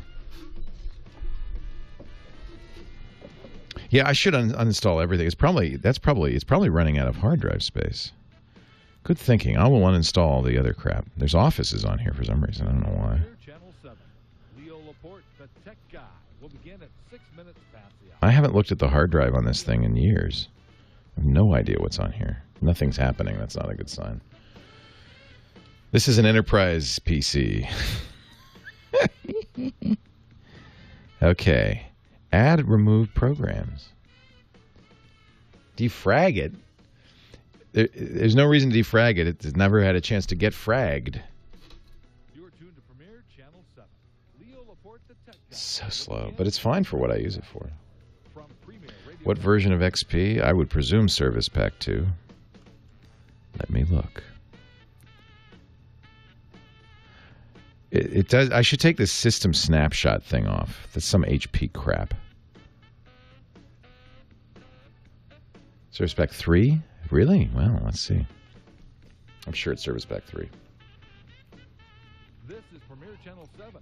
Leo Laporte, the tech guy. Oh. I can't install CentOS. It has to be XP. All right. This is Service Pack 3. Windows XP Tablet PC Edition 2005.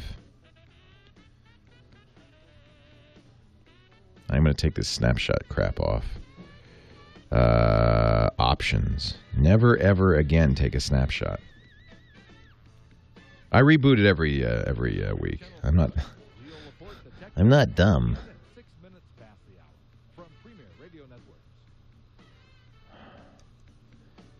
Performance, system restore, turn off system restore. It's turned off. Automatic updates.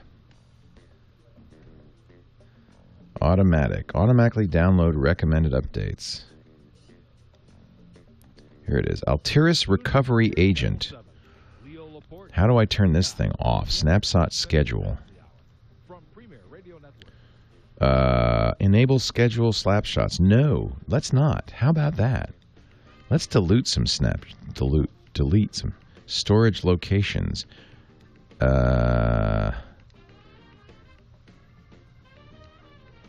Let's recovery agent space management. I don't want any snapshots. Apply.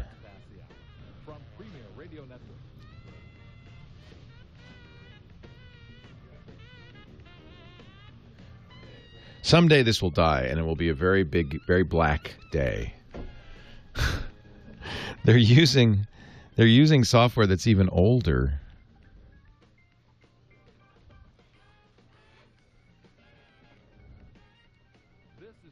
Altiris partition. So that's its own partition, so I don't care about that. It's only 22,000 megabytes.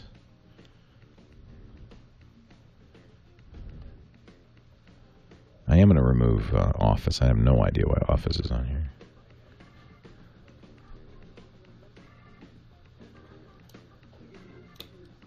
Oh, the closing ceremony has begun, huh? NBC decided to stream it. Good for them. Was that their original plan, or was that because of all the complaints? Oh, I better get my VPN working again. I wish you could see this screen. It's so funky. The call screener software. First of all, it's ancient and it's slow.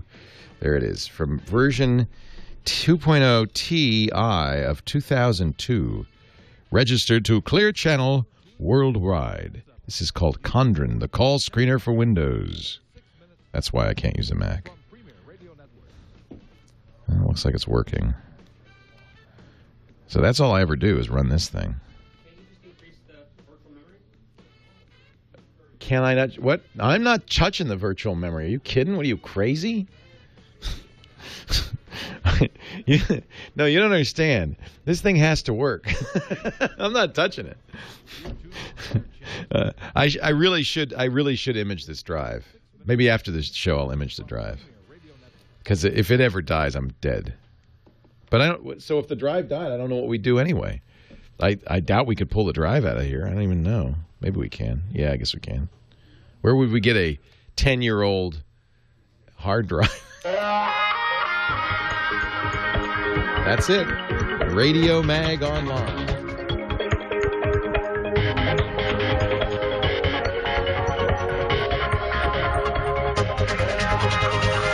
It's working fine. I was just messing with it. That's it. That's it. Condren call screener. Hey, Leo. Yeah. Sorry to interrupt. You're all set. I just walked back in though, and everything's fine. I'm just messing around. Okay, perfect. Just a quick reminder: we have a Carbonite ad to make up. Right. Tiana, Leo Laporte, the tech guy. 8888 Ask Leo. That's the number if you want to call in with a question, a comment, a suggestion. 888-827-55336. That's the number. If you have a question, a comment, or a suggestion, I'd love to hear from you. This is I'll tell you a little behind the scenes stuff. We were messing around. The chat room and I were messing around during the break. And I was showing them the software I use. We were talking about VPNs earlier. Virtual private networks. This is a way of businesses use this all the time, so that you can log into the business network securely and privately, as if you're at work. And so this is a very common thing. And I use a VPN during the radio show I don't know if you know this. It's kind of behind the scenes, but I'm in a studio in Northern California, and Kyle and Gina are in a studio in Southern California, and we're connected magically via VPN. So as Gina takes the calls and writes down the call information, she enters it in Southern California, and I am connected to the studio via VPN on a very old computer. We're using software that's nearly as old for call screening. And it works great. It's worked great for 900 episodes. So what could possibly go wrong, right? This computer is an old HP convertible touchpad. Vintage, I think it's probably 2004. 8 years old. It's running XP. The software it's running on is even older. It's a call screening software that's copyright 2002. But it works. But I just was thinking, because it came up with an error message I haven't ever seen. It said, I have to expand virtual memory. I thought, really? After 8 years now, you want to expand virtual memory, huh? All right. Haven't done anything but run this software on it for 8 years, but okay. And I thought, I probably should back this thing up. Because if anything were to go wrong, I have no idea how to get it working again on a modern machine. I think this is not an unusual case in business, right? You have it's all working. Don't mess with it. That's why XP is still probably predominant in the business. And a lot of businesses are looking at Windows 8 saying, I'm not going to mess with that. Maybe it's time to upgrade XP to Windows 7, but not Windows 8. I ain't putting Windows 8 or 7 on this thing. This is going to stay exactly the same. In theory, as long as the computer's working, the moving parts will wear out, I guess, over time. But for the most part, if you don't want to do anything new on it, it's fine. This is as fast as it ever was because it's doing exactly the same thing it did in 2004. But I probably should back it up. I wouldn't have the faintest idea where to get this software, how to set up this VPN. And we did this 8 years ago. I have no idea what I did. But it's been reliable. Love this old HP. This old HP's been running the show since 2004. 900 episodes. You, my friend, are the oldest thing in this room after me. We were talking to iDoc Mark. Hey, iDoc Mark. How are you, Leo? Sorry I had to put you on hold. What's going on? Hold is fine. Well, I'm looking for a replacement. MobileMe gallery. I have folder after folder after folder where I would throw a whole bunch of pictures up, for example, my daughter's bat mitzvah, and I could send one link. I could send an email link. Wasn't that nice? And then you would share those photos. It was password protected, and only your family members could see it. And how nice. Now, I want to send out a link to all these photos I took of the house that we rent out near Syracuse University, where we used to live, because I made the mistake of renting to 5 guys on the lacrosse team, and they did lots of damage. Okay, just a tip. Never rent your house to 5 college-age guys who have sticks. Yes. Oh. So I want to show them why they're not getting security deposits. Yeah. I got a few pictures I'd like to show you. See that hole in the wall? Yep. See the stained glass window they smashed? Oh. When I go to Dropbox, I know how to do that, but I only know how to link picture by picture by picture. I tried dropping a whole folder of photos into public part of Dropbox, but it looks like they have to have my password to see it. Right. Is there another site that works as easily? iDisk and the old public folder on iDisk was such a great thing, and Apple killed it. They killed galleries and MobileMe. They killed MobileMe. And we've known this was going to happen for a year, and I really was speculating they will come up with a fix. They will come up with an alternative because they couldn't possibly, just kill something that people rely on and not replace it, and they didn't. They gave us warnings so we could download everything to a computer. I didn't lose pictures, but I'm looking for another program, another place to store where I don't have to individually label each picture, which is already labeled, where I can put one link to the folder. Now, the negative on Dropbox that I really dislike about it is that they have to have a Dropbox account. But Dropbox does let you say, I want to share this folder. Correct. So you could share an entire folder in Dropbox. But it looks like they have to have it. But when I do that and then I try to pick it up on another one of my computers, it makes me sign into Dropbox. Yeah. So that's the negative. They have to sign in as well. I think that's a real failing of Dropbox, is that in a lot of, this is basically Dropbox doesn't have to do it this way. They do it this way because they get new members. But I also don't want them to be able to modify them or touch them just to see them. Yeah.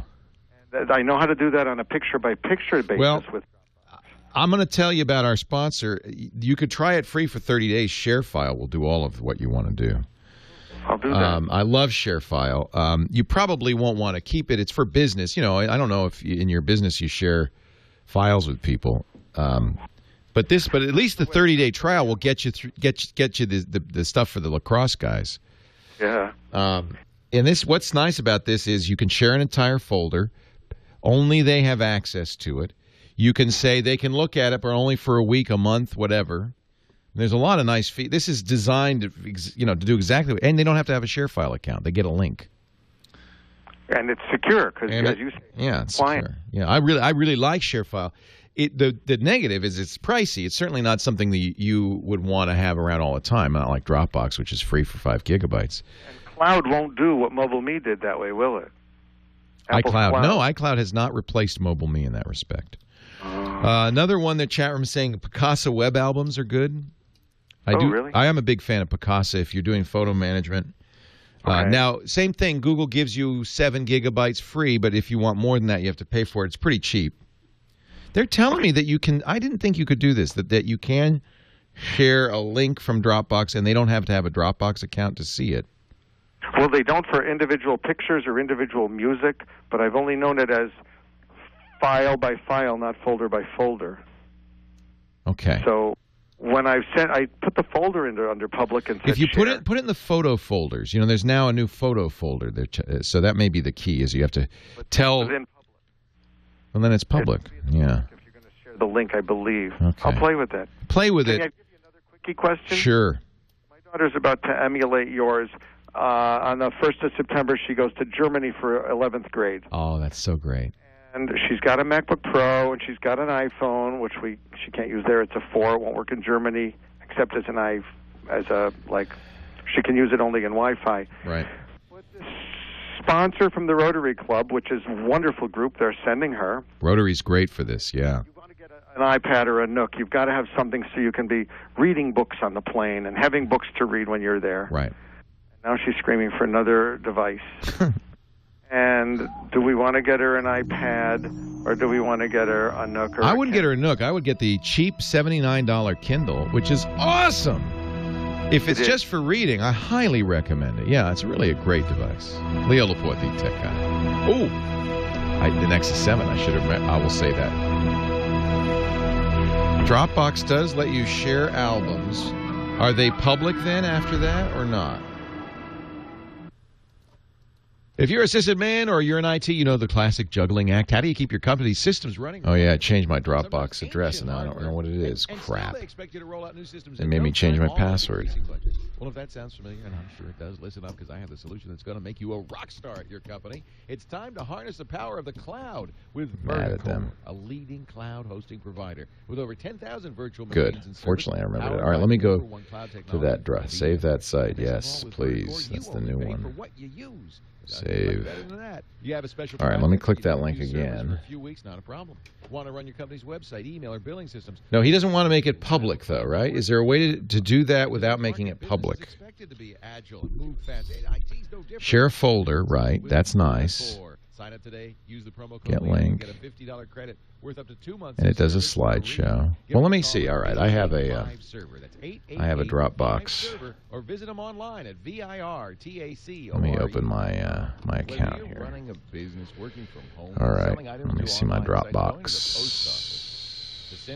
How do I see my Dropbox? There it is. All right, I have photo folder. Photos. Okay, there's my photo folder. And here's the camera uploads. So I could get link. So now I have a link to that. Using your computer, your printer, no special links, no postage meter. Stamps.com even gives you a free digital scale that calculates exact postage. Copy link. No wonder All right. 2 billion. Now, if I log out of, let me log out of Dropbox. Sign out. Okay, I'm not signed in. I'm going to paste this link in. You'll get a no-risk trial that includes $55 free postage. It's worth $110. Yeah. You get the scale, you get the postage. Okay, so you don't have to sign in. You can see the. You can see it. Okay, so this does work. So you could totally see this as a link. You can download these as well as a zip, and you don't have to have a Dropbox account. All right, so that's new. I'll mention this. So that worked great. So you can get a link to a folder. Does it have to be in your photos folder? I guess so. If that's how you tell it, these are photos.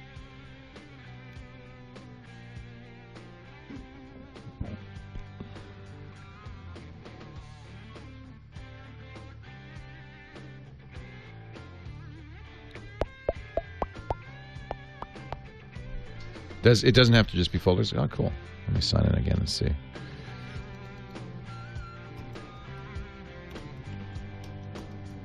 Ironically, of course, my new Dropbox password is not as secure as my old Dropbox password because I wanted to make it memorable. Crazy me. So let's share a different folder. Let's share...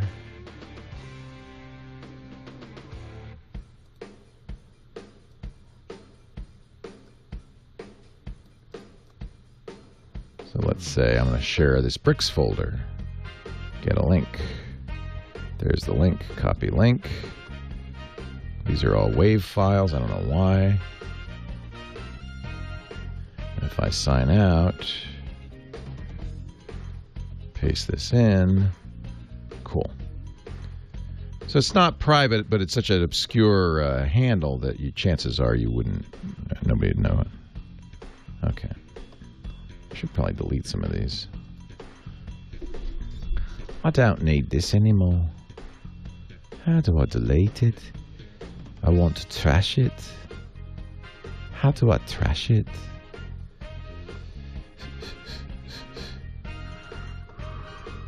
New folder, share a folder, show deleted files. How do I delete it? We were talking to iDoc Mark. He wanted to share photos with people he didn't. He wanted to make it easy for him and privately, and he was wondering about Dropbox. And I did just investigate. Dropbox has now added the ability to share a folder with anybody that do not have to have a Dropbox account. I'm happy to say. So this would be another good choice. Very easy to use. I like Dropbox a lot. I think you get 5 gigs free. Is that right still? I pay for. I have a lot of gigs. I have about 200 gigs. 2 gigs free? Okay, but that's enough for a few photos. And you can share that folder. Now, of course, the folder is open to the public if people can figure out the URL, but it's a long, obscure URL, so it's effectively private. It's effectively private. So, yeah, that would be a good way to do it, and it would give you much of the same functionality, but there are lots of ways to do it, obviously. 8888 Ask Leo, that's the phone number. Back to the phones we go. And John's in Rochester Hills, Michigan, our next caller. Hi, John. Hey, John. Hi. Hey, how you doing? Great. Listen, I'm thinking of buying a tablet from eBay. Okay. Android 4.0 and FlyTouch 6 on it. If I buy this tablet, can I upgrade the Android 4.0 to Android 4.1 and or 4.03? Totally dependent on two things. A, your hackitude, your geekitude, how willing you are to mess around, or B, whether the manufacturer is offering that upgrade. So who makes this tablet? It's a reseller out of Southern California, and I think it's a China product. Okay. So let's say you bought a Nexus 7, $200. This is one running Jelly Bean, but let's say they come up with the next version of the operating system. Google would then push that out. You'd be dependent on Google offering it as a system update. It would be a over-the-air update that you would at some point get automatically, just as you would with a phone. I doubt that this Chinese manufacturer is going to do that. So then your other option is to do it yourself by rooting the tablet and downloading an updated mod. This is the hackitude, geekitude part I was talking about, because it can be a little tricky, especially with a no-name tablet. Yeah, it sounds like it's over my head. I wouldn't do it. because you'd have to make sure that whoever's making these mods, and there are quite a few of them, and they're great. My favorite is the cyanogen mod. They call it CM, and I think CM, is it CM10 or CM11 is the current one. But you'd have to make one for that particular hardware, and the chances are, since this is a no-name product, you're not going to ever figure that out. Now, how much did they want for it? $149.95. $200. You get a brand new, real deal Google Nexus 7. Great choice. Yeah, but this has GPS on it. This does not. This has no 3G, no GPS. The Nexus doesn't. No, I know that. And it's a 10.3 screen. Oh, there you go. Well, there you go. Makes me nervous. Who are you going to ask for repairs if it stops working? Yeah. I wouldn't do it. Okie doke. All right, John. Sorry to give you the bad news. I think people do this a lot. And these are, not Chinese knockoffs. Android's free. Anybody can make an Android device. Might be fine. But if it's not, who are you going to call? And don't ever think you can upgrade it. That's going to be tricky. That is going to be tricky. Actually, Mark was asking before the break what his daughter should get. I neglected to mention this Nexus 7. I love this Nexus 7 from Google, especially at $200. Now, $200 is 8 gigabytes of storage. That's not a huge amount. It's not enough really to load up with a lot of music and movies and so forth. Fine for books. Books take no space. They're tiny. That's hundreds of books. In fact, I think the Kindle has less memory than that. So 8 gigs is fine for $200 if you're just putting text on there or apps, and you're not putting movies and TV show and music. Those can fill it up pretty quick. But the idea I think Google's trying to say is, look, you're not going to put anything on there. You're going to stream it all. Problem is when you get on that plane to Germany and you want to watch, you don't have internet access. So I like this. Web 8130 says, it is the stingy man who pays the most. Good point.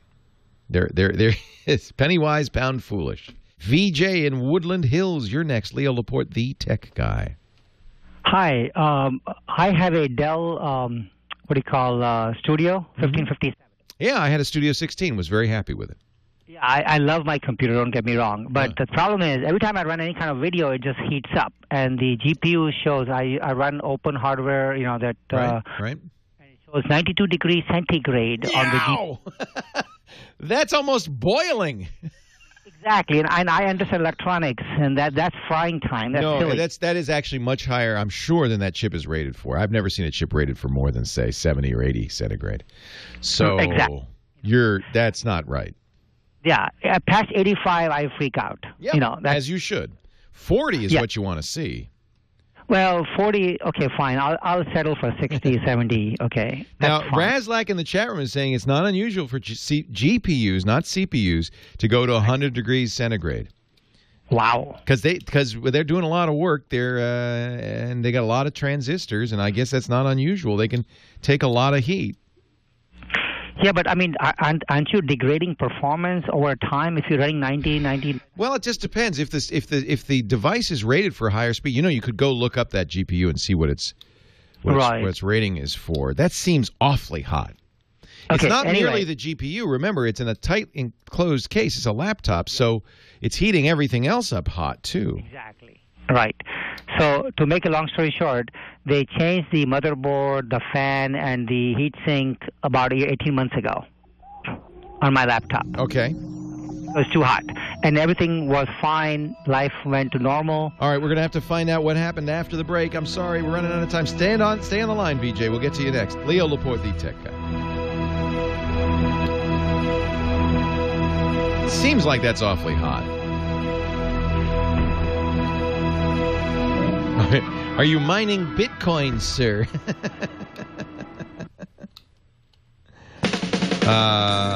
Sounds like they changed the fans and everything. We'll find out. Wow. That is awfully hot. Awfully hot. All right. Now, how do I delete this freaking folder? See, the problem is I'm using selective syncing, so these folders are not all on my system. My problem with sharing folders, the other problem is when you share a folder like that, can they delete the contents of the folder? MobileMe has been discontinued. Thank you, I know. Not happy about that. Not at all happy about that.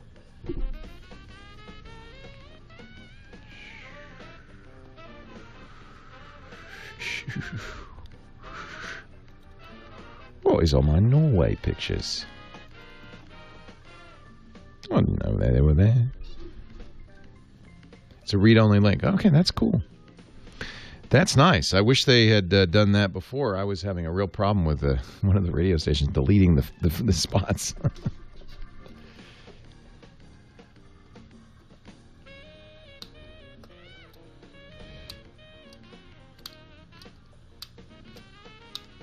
Just makes a web page. That's cool.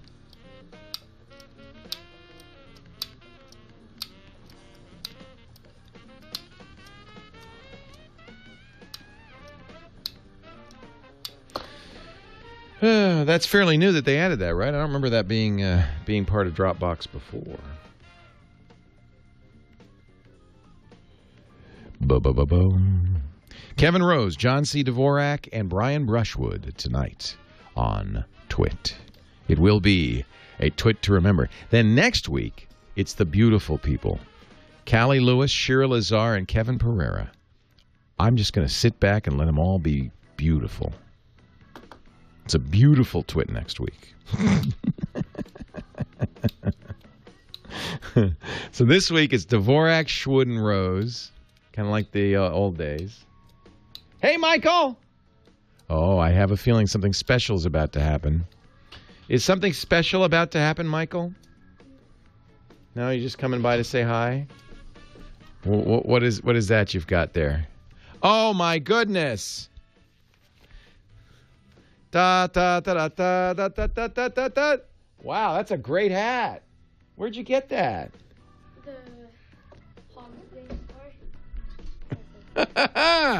That's a 4th of July hat. I'm wearing that to Paris. Hello, I'm an American. What else you got, Michael? Anything else? Nah, nothing else? Nothing else at all? Just a hat? That's all you're going to give me? Yeah. What? There's more? Oh, baby, you're so... Oh. Yeah, look at them. Does it have a weight? No. Put it on the floor. It'll be just the right height for... Yeah, it'll be right in the shot. And... Oh, you know what I like so well. Mmm.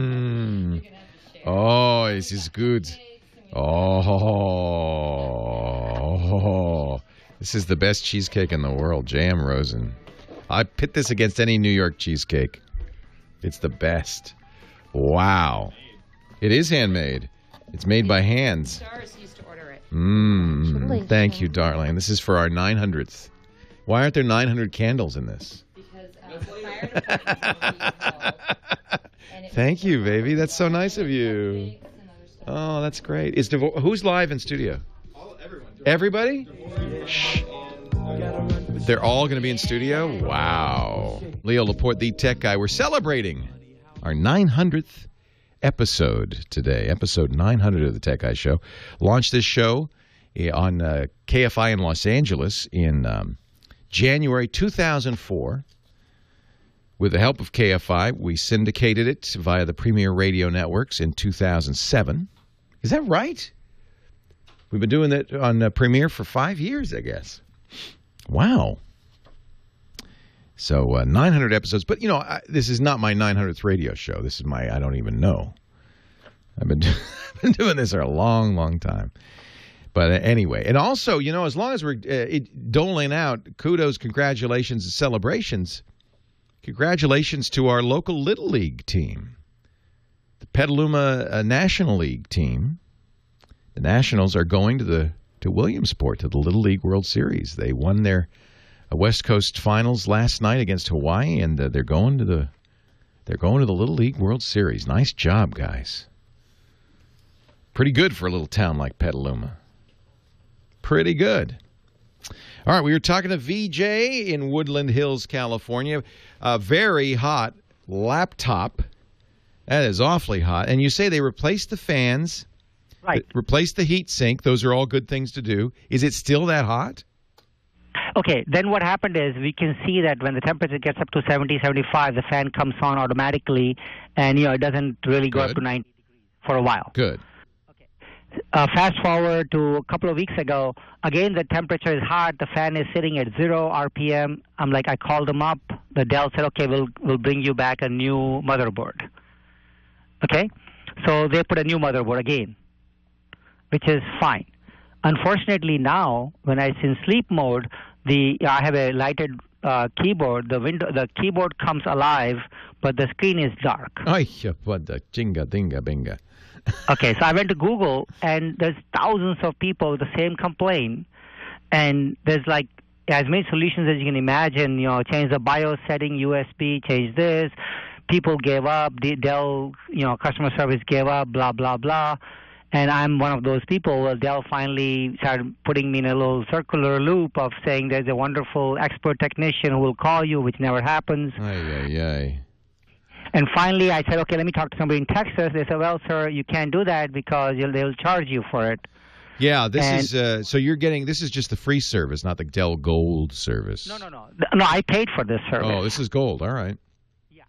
They actually came to my house and installed the motherboard a couple of weeks ago. Oh, well, that's good. They're treating you right anyway.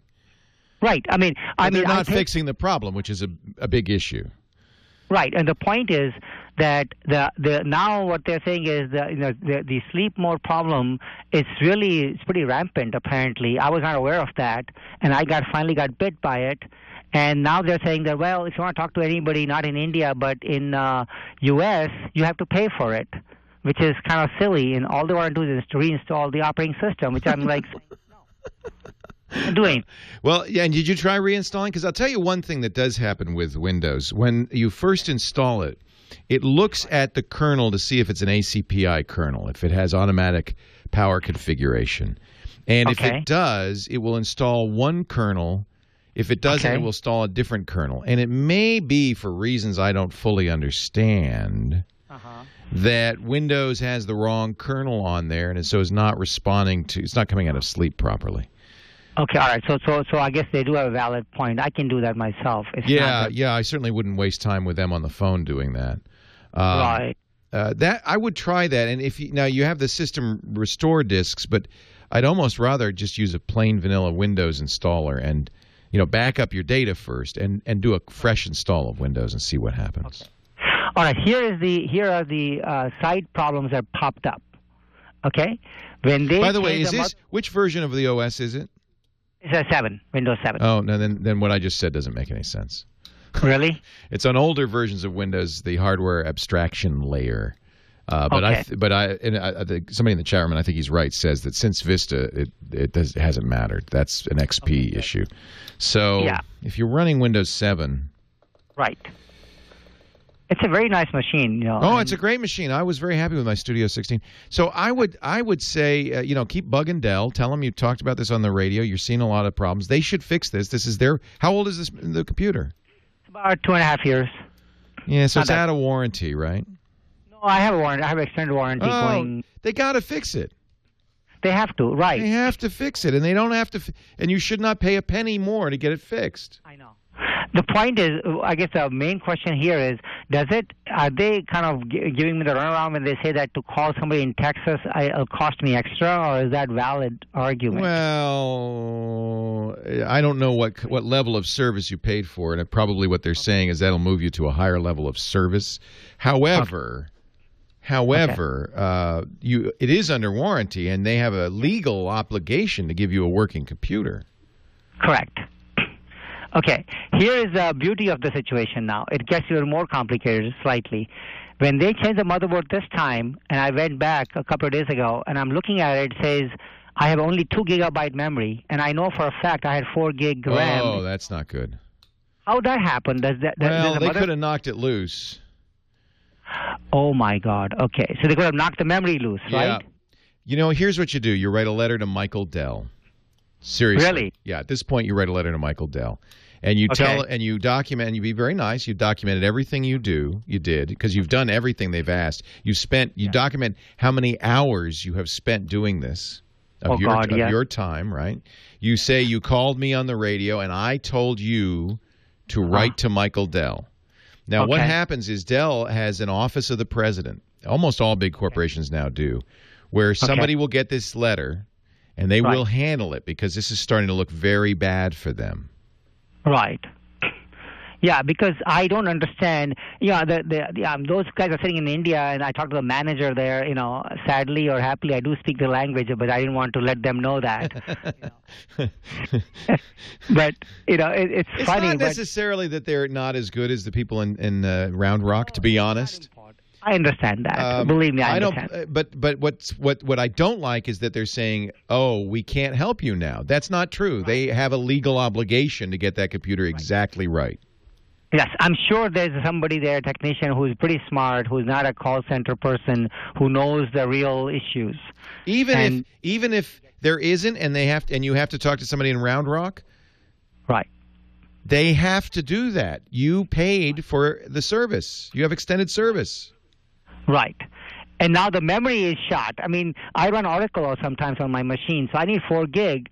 And I'm like, oops, what the hell is this? I'm like, oops, there's 4 gigs, says 2 gigs. I'm like, what? So that was an interesting factor.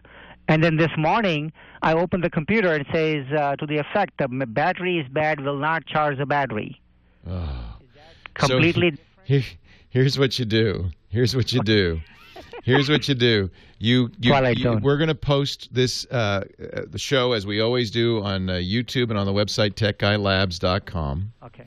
All right. You send a link to this question. It'll have a link right to the question. It'll say, VJ said, my Dell's screwed up. Right. And then you get to Michael Dell's mailing address. Actually, I should be able to get that for you. I'm sure somebody in the chat room will pass that along to me. And you send him, or you can email him. I can give you his email address. Sure. It's Michael_Dell@Dell.com. And you send him the link, and you say, hey, so this show, it's on 180. You ever hear this Leo Laporte guy? It's on 180 stations in the U.S. Right. You got a problem. Fix it. And they have a legal obligation to. You will hear from them within 48 hours, I promise. Okay, all right. Yeah, because this is getting funny. I mean, the battery is bad, the memory is shot. No. They owe you a new computer at this point. You got a lemon. Michael, fix it. Michael, be a good boy. Fix it. Leo Laporte, the tech guy.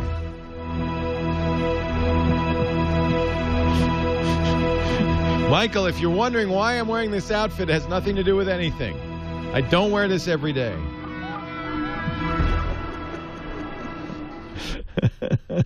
It's a crazy world we live in, more than any question I get. We buy Dells all the time, and I continue to buy Dells. I like Dells. Dells are great machines. Spyware, from malware, from virus, from worms, Trojan horses, keystroke loggers. So I'm a Dell fan, and I would not recommend Dell. Every computer. Look, this happens from any manufacturer.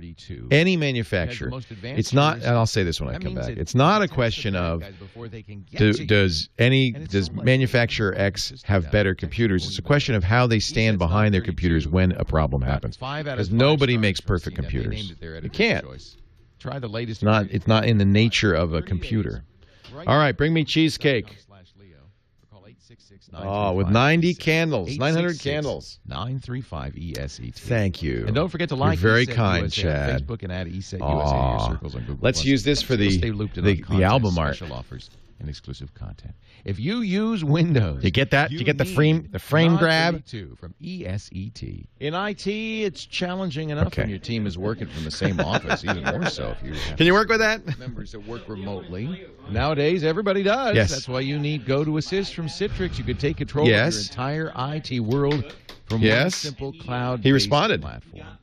Go to Assist. You keep all of your systems up and running while keeping all of your users supported, no matter where they are. Whenever you get it to that level, the office of the chairman will respond. This is nice. I like this. I'm going to wear this from now on. I saw you eating a piece of cheese. You mean you were standing outside the door and you ate it while you were waiting to bring it to me? I was talking with your guest. Plus proactive alerting. I couldn't wait. To fix those little issues before they become big problems. He was smart. Steve said immediately yes. Support hero. Go to Assist. It's easy to use. Sets up in minutes. Is that not the best cheesecake you ever had?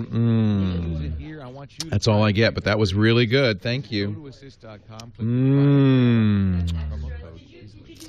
That's GoToAssist.com. I did not, because I don't know where it is. I don't want to go through your desk. Yeah, I don't think he's been itching here, though.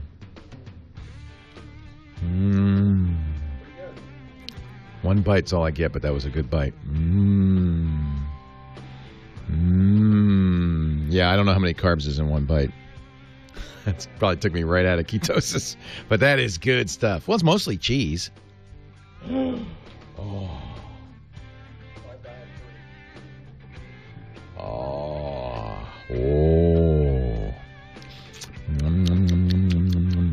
This is from J.M. Rosen's, which is a local cheesecake baker, and they are really good. They, I would say, are every bit as good as any Lindy's or any New York cheesecake I've ever had. They're really good. Oh, is that good? Write Michael Dell a letter. Yeah, good luck. How to write a letter to Michael Dell. I think if you email Michael at Dell.com or Michael_Dell. He knows who I am, by the way. I've interviewed him many times. Nice guy. I like Michael a lot. I don't know how active he is at Dell anymore, but... Yeah, emailing Tim Cook works, says the Mac and Josh. He got a brand new iPad. Carnegie Deli cheesecake. Good, I've had it. This is every bit as good. But, you know, we have certain standards here. We don't put cherry topping on there, none of that chocolate stuff. No, it's got to be pure, it's got to be plain, it's got to be delicious. And this is the real cheesecake. You know, you can tell it rose and then it fell. That's what you want, right? So it makes it so dense.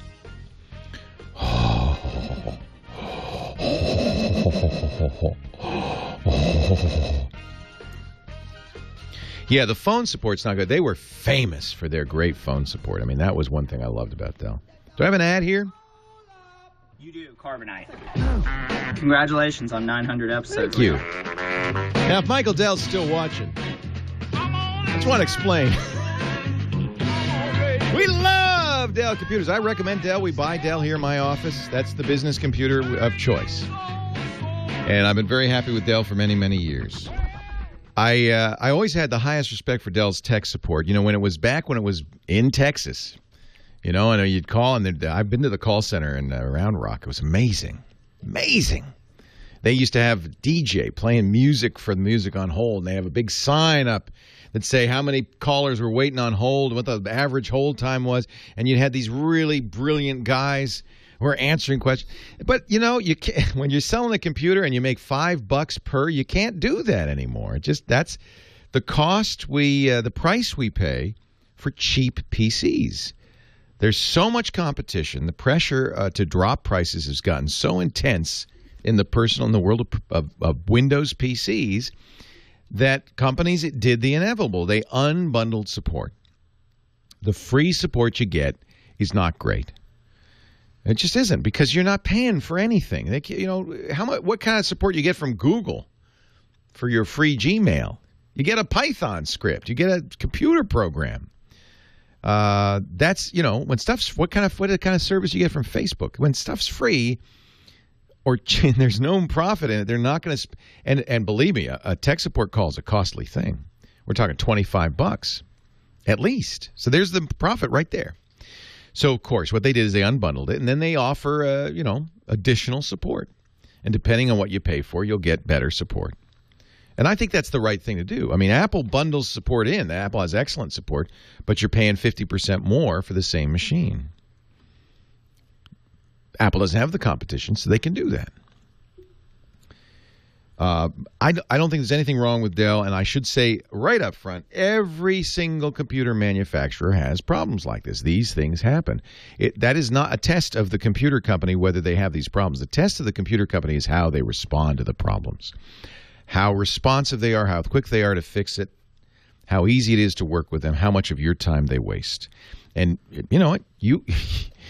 They have you paid for an extended warranty. It's still under warranty. They have a legal responsibility to you. And I think at this point, if you write to Michael Dell, Michael will absolutely recognize that what the right thing to do is. He should send you a new computer. And I think most computer companies, if you're having a problem and you can document it and you're nice and you say this is what happened, they will fix it. And if they don't, then that's the time you stop going to that company. Hey, let's go to Lima, Peru. I was there last year this time. Augusto on the line. Hi, Augusto. Hi, Leo. How are you? I'm well. How are you? Not too bad. It's getting cold in here. What can I... Well, exactly the opposite is in the States. Yeah, that's right. That's right. I was in Lima. Actually, I was in Lima in January or February on our way to Machu Picchu. It was on the... And then also down to Buenos Aires. So I spent a couple of days in Lima. So what can I do for you? And hot. And hot.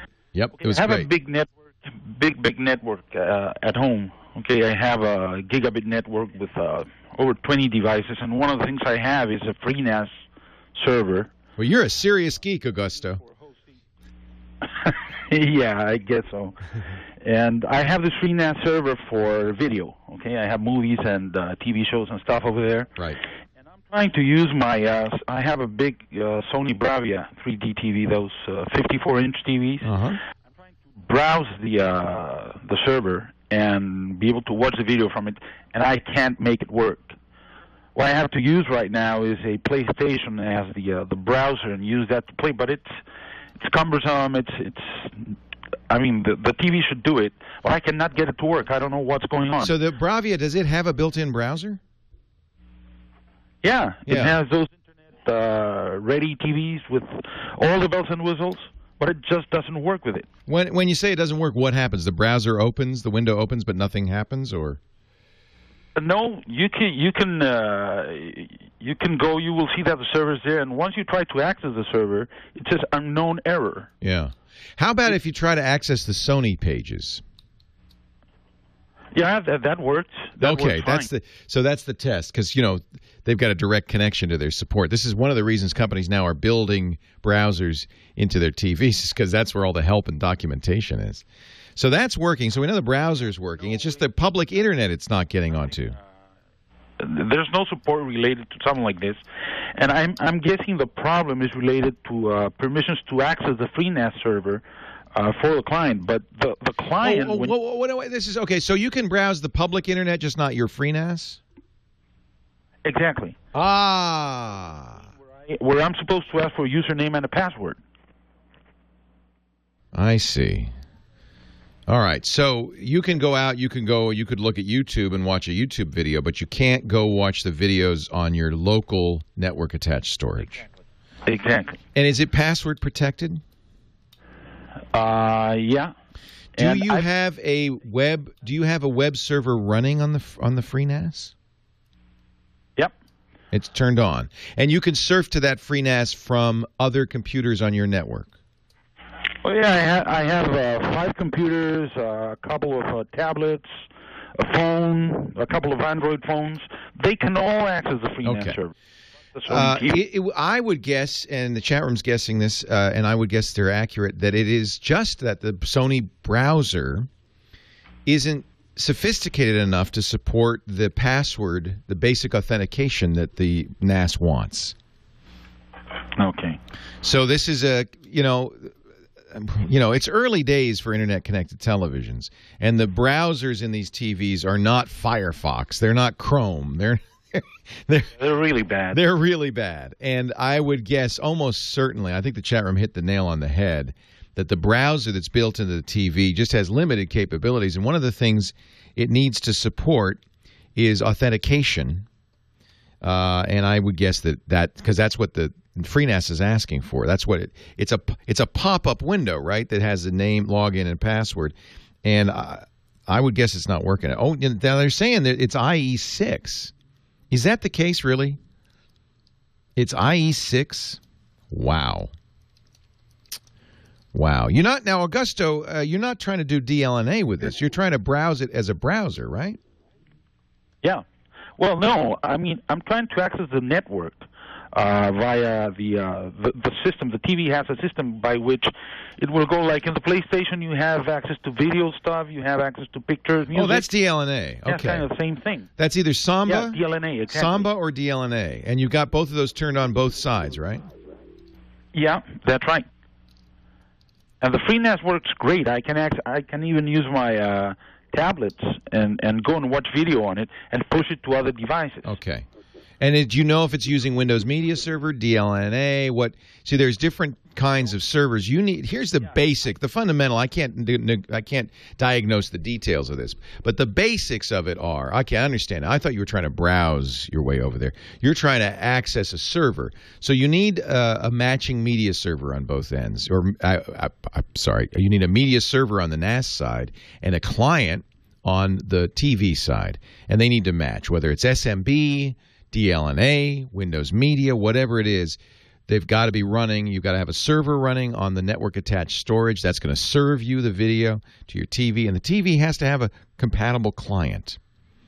So I think that's probably the issue there. That's about as far as I can go. I'm so glad you're listening in Peru. Beautiful country. Really loved it.